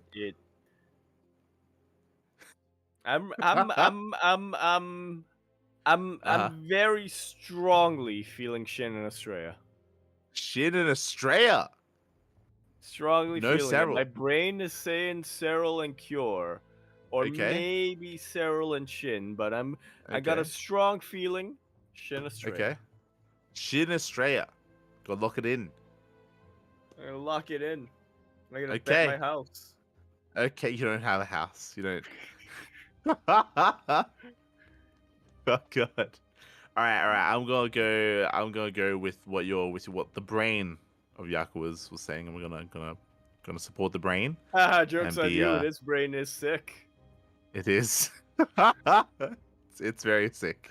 It's unrelated to your current state of being, but yes, it's a very sick brain. Several. I feel like coming into Several and Shin, they look definitely strong. I mean, it is a really strong group. I mean, I feel like all the groups have a lot of potential. A lot of them are going to be hard to call. Cyril has to be the #1 player in the group, and I feel like he should be a sure thing. When it comes to second place, I'm going to lean in favor of Shin, but only because I want to see some more Shin in the playoffs. So that's my heart speaking more than anything. The heart. Alright. Okay. Get your heart tested, I would say, for Huh? Hey, you should get your brain tested, mate. heart As we tested as we get into Group B. complications, or it's called B for brain. There you go. Which 2 players? 4 players? 2 of them make it out. Who makes 4 it through? players. Okay, well, I don't have faith in Rogue. Don't have faith in Rogue. Have you ever had faith in Rogue? Huh? What are we feeling? I love all my Zerg players equally. I Uh-huh. don't care for Rogue. Okay. No, Max Fax obviously. Mhm. Max Fax I think is I mean he's just proven himself time and time again in the online cups over and over and over. Raynor I think has still been playing too much League of Legends. So I'm gonna say Mhm. Max Fax and Skillus. I'm gonna people underestimate Protoss. I think Clem really showed the power of Protoss, so I'm going double Protoss Group B. Yeah. There you go. Max Max Fax Fax and Skillus. Skillus. I think something you have to bear in mind is that X factor of Clem, right? Like Clem, he's coaching Yeah. Skillus, you know? He Yep. is his Ryung, if you will, you know, in the back. Yeah. Imparting some wisdom and whispering sweet nothings into Skillus' ear Yeah. While he sleeps. while he sleeps. So that Just way it saying. goes into the brain. Omelette Yeah. de fromage. God, no. With that, I would have to agree with the Max pick for sure. When it comes to the second player making it through, it's gonna be a tough one. I don't think Rogue's ZVP has been impressing me too much. We have been casting a lot of Rogue recently, and it's good, but I'm not too convinced by his ZVP. I think his ZVZ is looking quite strong. I think I do favor Rogue against Raynor. Raynor has been playing a lot of League of Legends. You're not wrong. Has been playing a lot of League of Legends, but I also know that Raynor wants to redeem himself, especially True, post Home Story Cup. He did underperform at Home Story Cup, and I'm sure he doesn't necessarily feel good about that. I'm sure he wants to make up for that as well. How do we feel against Raynor versus Protoss? Especially with Clem helping out Skillus, I think I'm gonna lean towards Max Pax and Raynor, but it's a hard one to call. My heart says Skillus. My heart says Skillus. The brain says Raynor. Yeah. Okay. So I'm locking in. Alright.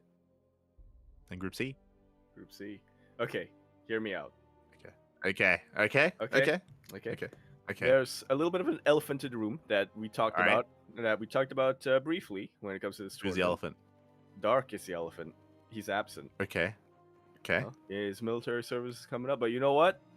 In Dark's absence, there's one Okay. player here who he is gonna buff, and that is Lancer. of course his fellow dad, Lancer. Speaking of this Group C, #1. Okay. Wait, who are you saying? Lancer and? Lancer and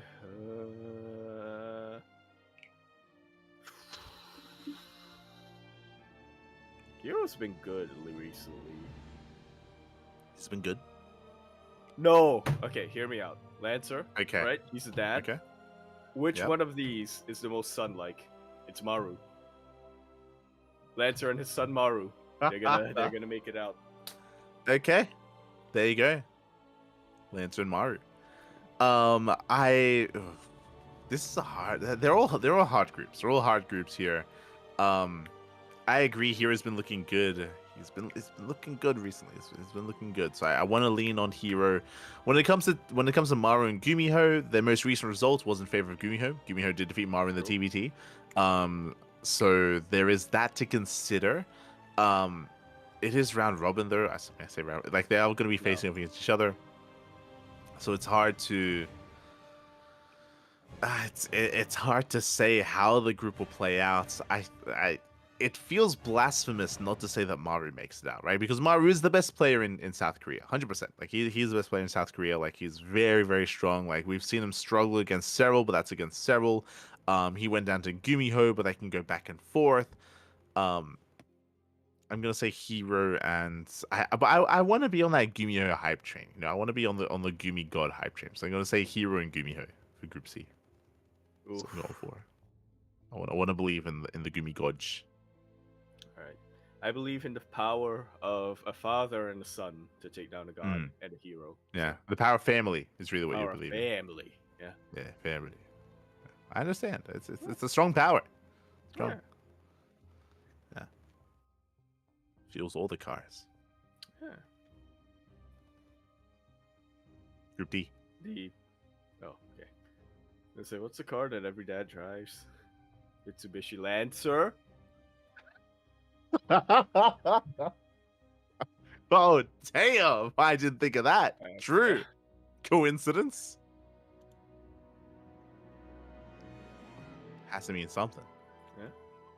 It means family. Does. All right, up next, Group D.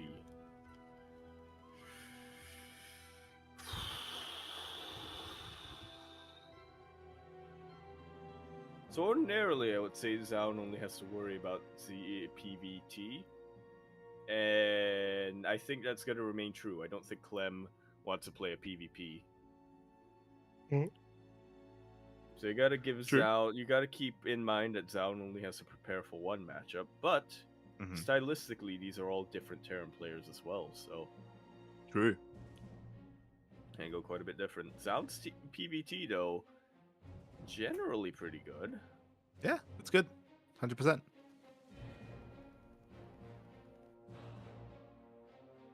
So where's this going? Well, this is going in the fact that I have too many what are they called? I have too many spots in my heart for all of these players. I love all Peinanjua, old mate Peinan, and he doesn't have to worry about having a bad photo this week. True. So I want to keep that in mind. For Oliveira, Clem, he's my boy.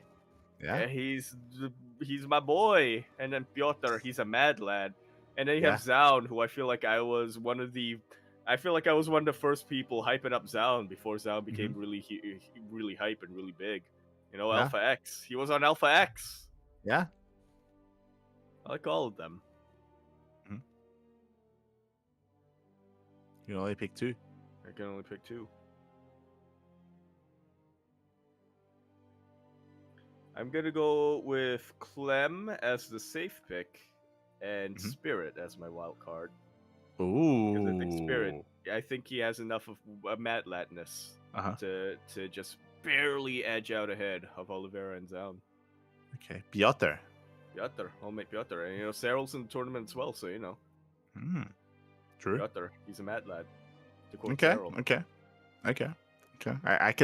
I can see the logic. I can see the logic there, Jaco. I can see how you arrived to that conclusion. I agree with Clem. I think Clem, he makes it through, right? I think if this was like 2 months ago, I think if this was like 2 months ago, I'd be on the fence about Clem. But as you mentioned, he has found the solution to TVT, right? Yeah, He has seen the light. Yeah, he's after being plagued by his weakest matchup for so long, after struggling in TBT, losing countless times to Ryung time and time again. Even this week he lost to Ryung, but finally he has found out what is the answer to the problem that is Terran. It is play Protoss. So I think we're gonna see a lot of Clem PBT here in Group D. I mean, Clem even defeated Spirit with his Protoss recently as well. So Clem has been popping off with his Protoss in general. So I do think that Clem is poised to make it out of the group with relying heavily on his Protoss, I'm sure. And then I gotta go for Penan. I gotta go for Penan Bappy. Okay. Like I haven't been casting much of him. I mean, in general, he has been active in show matches, but he hasn't been active in a lot of these online events. He wasn't at Home Story Cup. He wasn't in those tournaments. But we have seen week after week in the podcast just these big results in these show matches. So I've got to be on that Oliveira hype train. I got to be there for Penan. Got to be there for.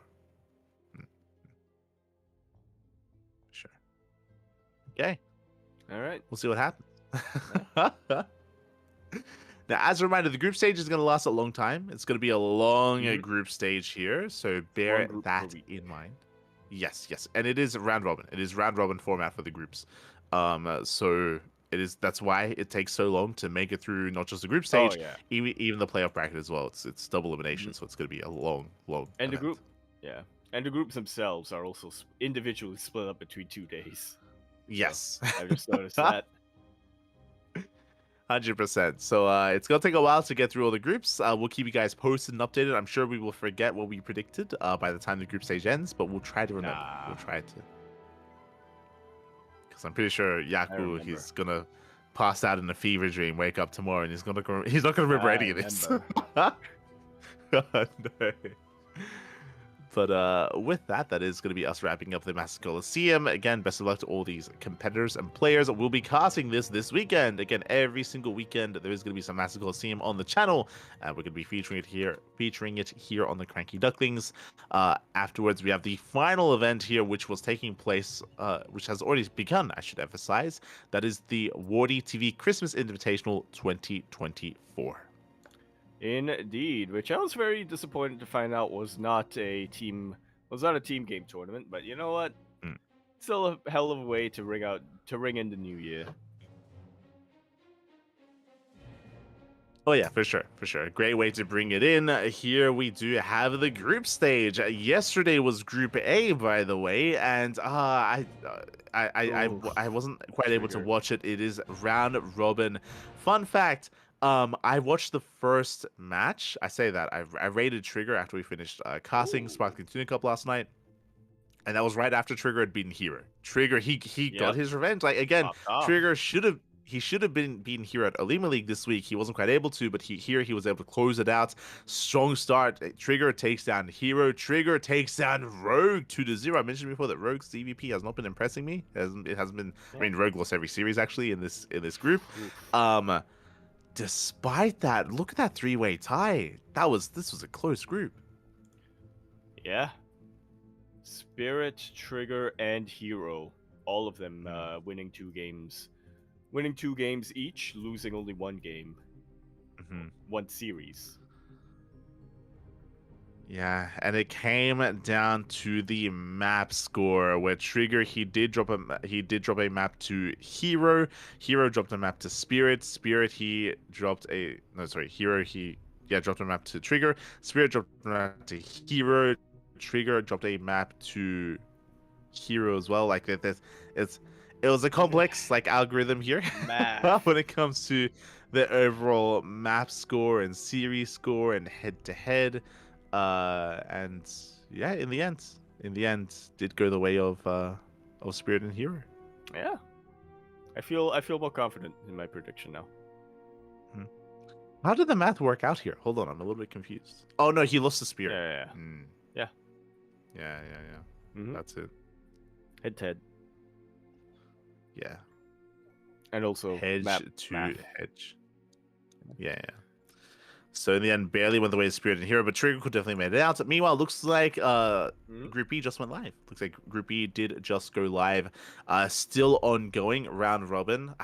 Okay, final predictions, mate. Who makes it out of Group B? Okay, fair. Mana, Yeah. Oh, this is Who a else? liquid group.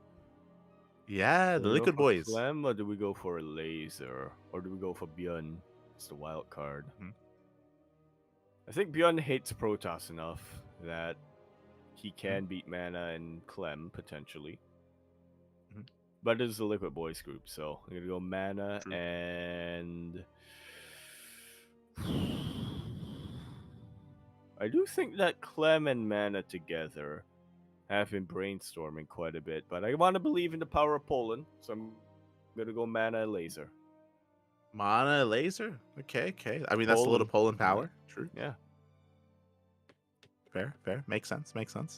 I'm probably gonna go with Clem and Beyond Hero. You know, if this was a group of like Mana and Max Packs and Showtime and Hero, I would be there with you. Yeah, I'd be at Mana, 100%. Mana makes it out. PvPs.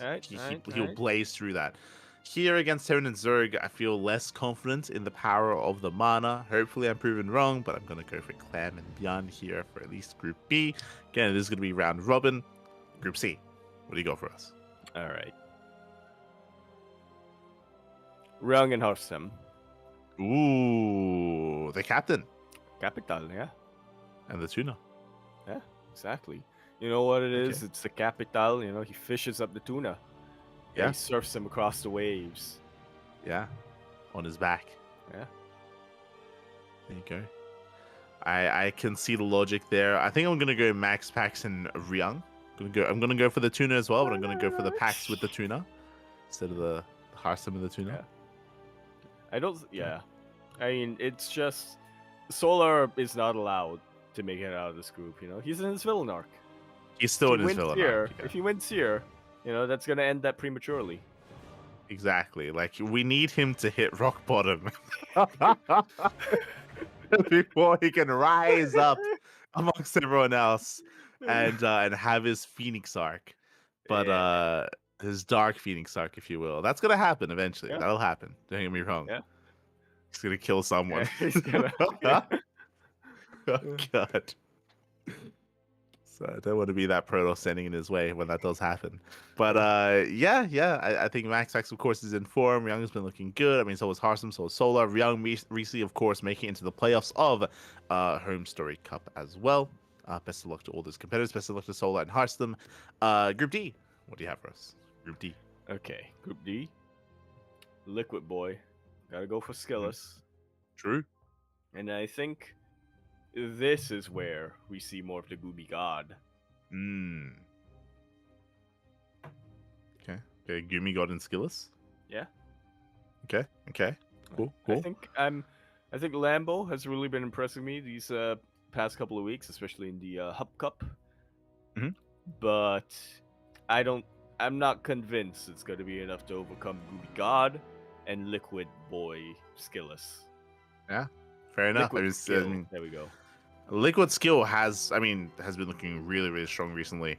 I'm going to go for Gumiho alongside you, and I'm going to go for Shin. Shin is a tentative pick for me because we haven't been able to cast. Hard. Yeah. Because Shin hasn't been active this past week. Specifically this past week, Shin wasn't active. Shin, he didn't play in KSL, didn't play in the One TV Monday. Like, Shin was inactive specifically this week. In the lead up to this week, he was looking really good and really strong, don't get me wrong. But specifically this week, there's been a little bit less televised matches of Shin. But I think I'm tentatively going to go for Shin. But I can see Skills making it through, for sure. 100%. All right. Like, if Skills can 2-0 Solar, mate, he can take down Lambo and shit, for sure. Like, it's... Unless taking out Solar, he got cursed as part of the Solar villain arc. That might be possible. That might happen. I mean, it's very possible that right now, as we speak, Solar, he's calling up Shin and Lambo, and he's giving them strats. You know, he's giving them deets on Skillus as well. You know, he's telling them like, oh, you know, Skillus he's getting muscle pains on his left arm, so you want to try to like strike the left, you know, then hit the right and catch him off balance and go for the illegal move. You know, like he's I can see it. Maybe like his fan is usually behind him, but slightly to the left. So you know, if you move it to the right, it's gonna be caught off. You know, he's gonna be like, "Hang on a minute, I'm feeling really cold in my right side all of a sudden, but my left side is burning up." So he's gonna call up a laser, and he's gonna tell him to like flash like a headlight through the window, like at the right moment, Yeah. just to blind Skillus. Like is that that's mate, it's gonna get wild. Oh God. It'd be So like the with that, kebab stand right outside at the right moment, just uh-huh. waft in the scents, and he'll be so Oh, distracted. He'll be yeah. thinking about the kebab the entire time. He won't be able to Mhm. focus. I'm thinking about the kebab.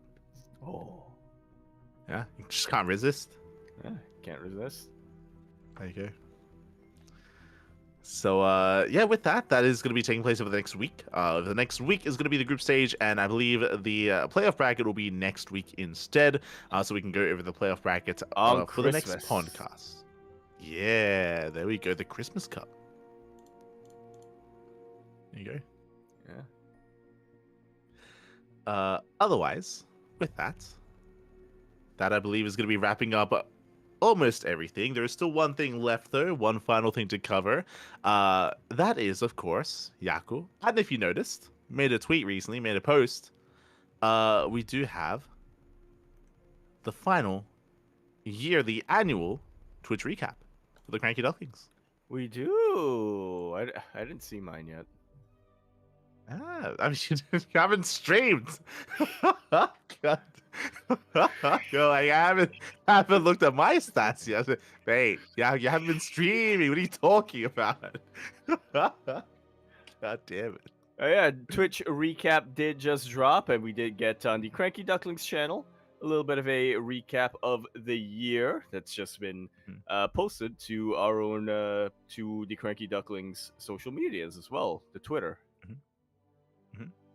Yeah, exactly. Post on Twitter, Facebook, Instagram, soon to be on YouTube. I think we're waiting for the YouTube recap because I think they do their own recap as well. Once that gets released, then we're going to do both at the same time over on YouTube. But yeah, this year we had 2.86k new followers. We did do better than last year, by the way. We were able to surpass that. Likewise, we had. You said we did do better. At first I heard you say we did two better, and I was like, dang. We had two more than last year. We did surpass expectations from last year. We surpassed the growth of last year. We had 184,000 hours watched. We had 318 new subscribers, and we had almost 500. We had 495 streams this year. That's a lot of streams. That's a lot of streams. We could have bumped it up a little bit. Could have. We could have. But Could've you had know some... what? Yeah, but you know what? We were only able to do podcast or bring back podcasts when we did. So true. We missed out on some podcast potential. Likewise, I still haven't done like the Home Story Cup like group stage replay casts like that. We could have maybe squeezed in 500, but it was close. It was close. Yeah. We just needed to go live for 1 hour, and then go down, and then half an hour pass or something like that. Go live for another hour, and then there we go. Yeah. There you go. Would have been there. I love our total channel emotes as well. Sorry, top channel emote was not like this. Was the platypus? Yeah. Beautiful. Very fitting. Very fitting, very fitting. If you want a more in-depth breakdown of some of our other stats for Twitch, we did post them onto our Discord channel, specifically for our subs. They were posted for them if you want more in-depth knowledge as to some of the more fun stats. Some of them we did tweet out along with this tweet as well. In total, we had 1,831 hours streamed.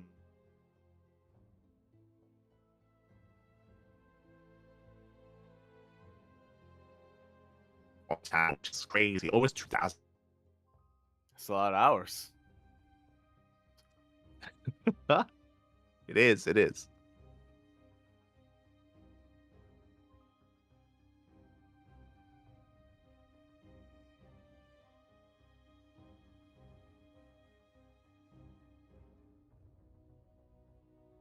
So, to your Discord account than it is to sync up your Patreon to your Discord account, which is why we generally recommend doing the Twitch sub. It also allows you to have access to the emotes, but you know what?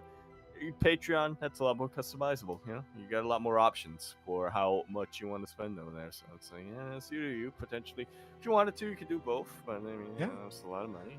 True. If you want to support us, you can do so via Patreon or subscribing. Up to you. Again, we were able to surpass last year's growth, which was really great to see. Another thing to bear in mind as well is that we have been, of course, streaming a lot on YouTube now as well. That also occurred this year with YouTube streams, more recently with Facebook streams, with Jijik streams, with Kick streams as well. We've been live on multiple platforms, trying to grow, trying to do what we can to just bring as much content as we can to everyone. We're a little too late for Mixer, unfortunately. We were too late on that, unfortunately. We're too late. And likewise, unfortunately, we can't stream on TikTok either. We are trying to push that eventually. Something that Kura has been doing, and so far there are two very successful clips on our YouTube Shorts channel and TikTok as well. Is Kura has been clipping some moments and posting them to YouTube Shorts and to TikTok as well. They've been getting a lot of traction, which is great to see. And we will try to stay on top of that and try to grow our kind of reach that way as well. Just as a bit of heads up, we'll be trying to clip some more moments. I know clips can be quite popular, and there's the problem is that there's just so many moments to clip, and it's a lot of work and effort to go through everything and clip everything. We need to get not Darking. Erwin. We need to get Kerwin on it. We need to get Nish? Not Neo. Yeah, we need to get Nish on it. We need to get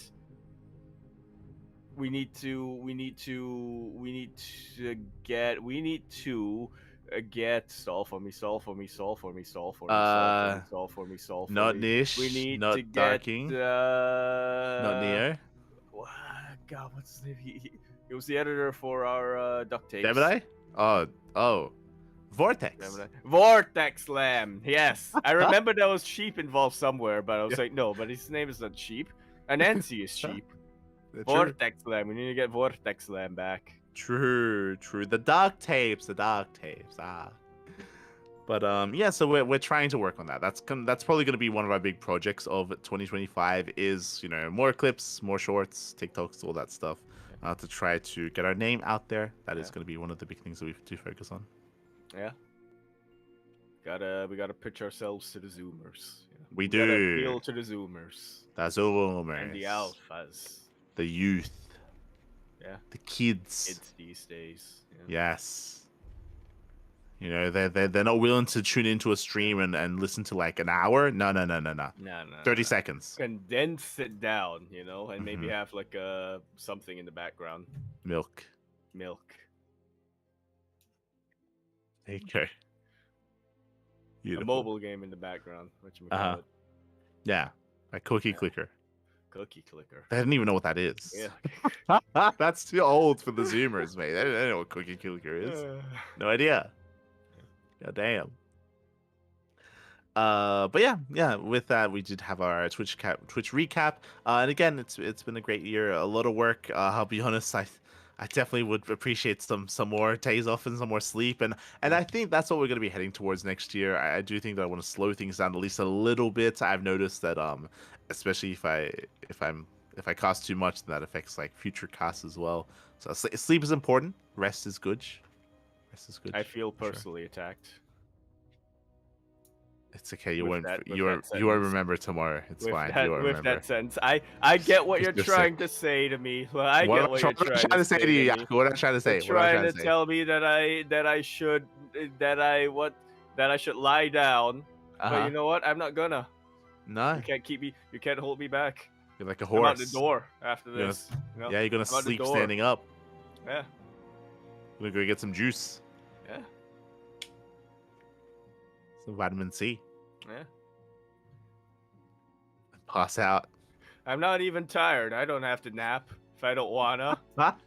Slam my foot on the ground. I'm not even tired. Yeah, not even tired. I'm an adult. Yeah, that's why you should just lie down, because you're not tired. You're not gonna sleep. Yeah, just lie down. I'm not gonna sleep. Yeah. I just gotta lie down. Yeah, lie down. Rest my eyes. I'm not even tired. Not even tired. Just lie down. I don't need a nap. Close your eyes. Yeah.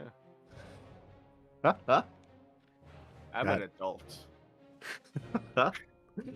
So thank you everyone who did support us here Yes. on Twitch, whether it's following us, whether it's watching us as well, taking part in the chat. Thank you, thank you. We do appreciate it. I know there's some people that have maybe tuned in and maybe encountered us for the first time as well. Welcome I'm to so all sorry. of you.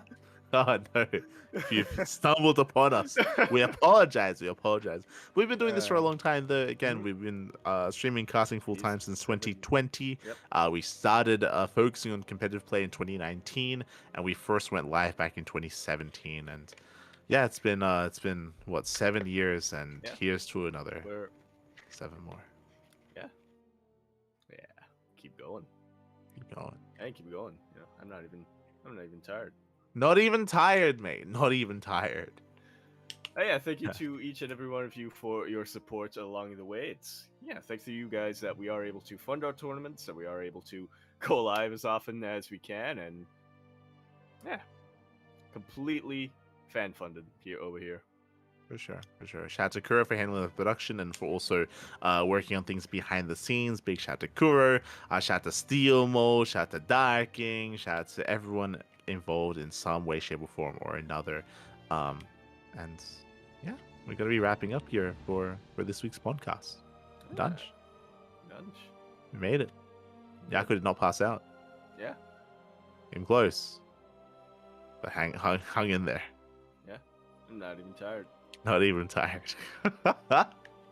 Let's go. Yaku, we're nearing the end of the year, mate. Yes. You said you downloaded StarCraft Remastered, right? I did. Yeah? I downloaded it. I haven't set up any graphics for it or anything like that, but yeah, I think I will.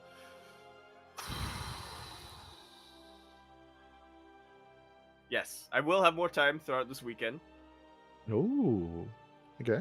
So I think it's either going to be the Portal stream or the Terran campaign stream, because apparently the Terran campaign is pretty short. Yeah, I could do both potentially, one on one day and one on the other day. Yeah. I want to do short streams. Something that I could just finish in 1 or 2 sittings. Sure. I believe in you, Yaku. I believe in you. This weekend, Yakuza 1. Yeah, Yakuza 1. Over on Twitch, I'll announce when. Wait, let me look at the calendar. I want to try to avoid clashing, with some of the casts that we have on. So okay, maybe Fair enough. Maybe tomorrow and or Monday. I think it's probably. Yeah, Monday, because I annihilated my sleep schedule anyway. So Monday and Tuesday of next week, potentially. I do want to get something out before the end of the year, since Twitch is making me feel.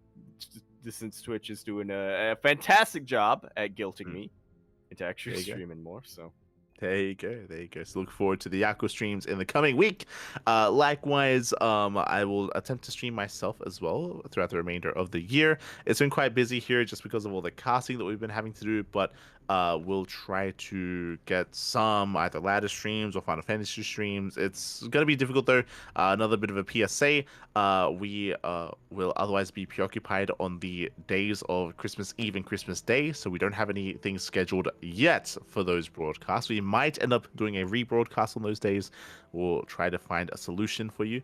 Otherwise, thank you so much for watching, everyone. Our next stream is going to be tomorrow in less than 24 hours. We're going to be live here with C Duckling Open number 130. That is our Bronze to Diamond tournament tomorrow. Monthly tournament.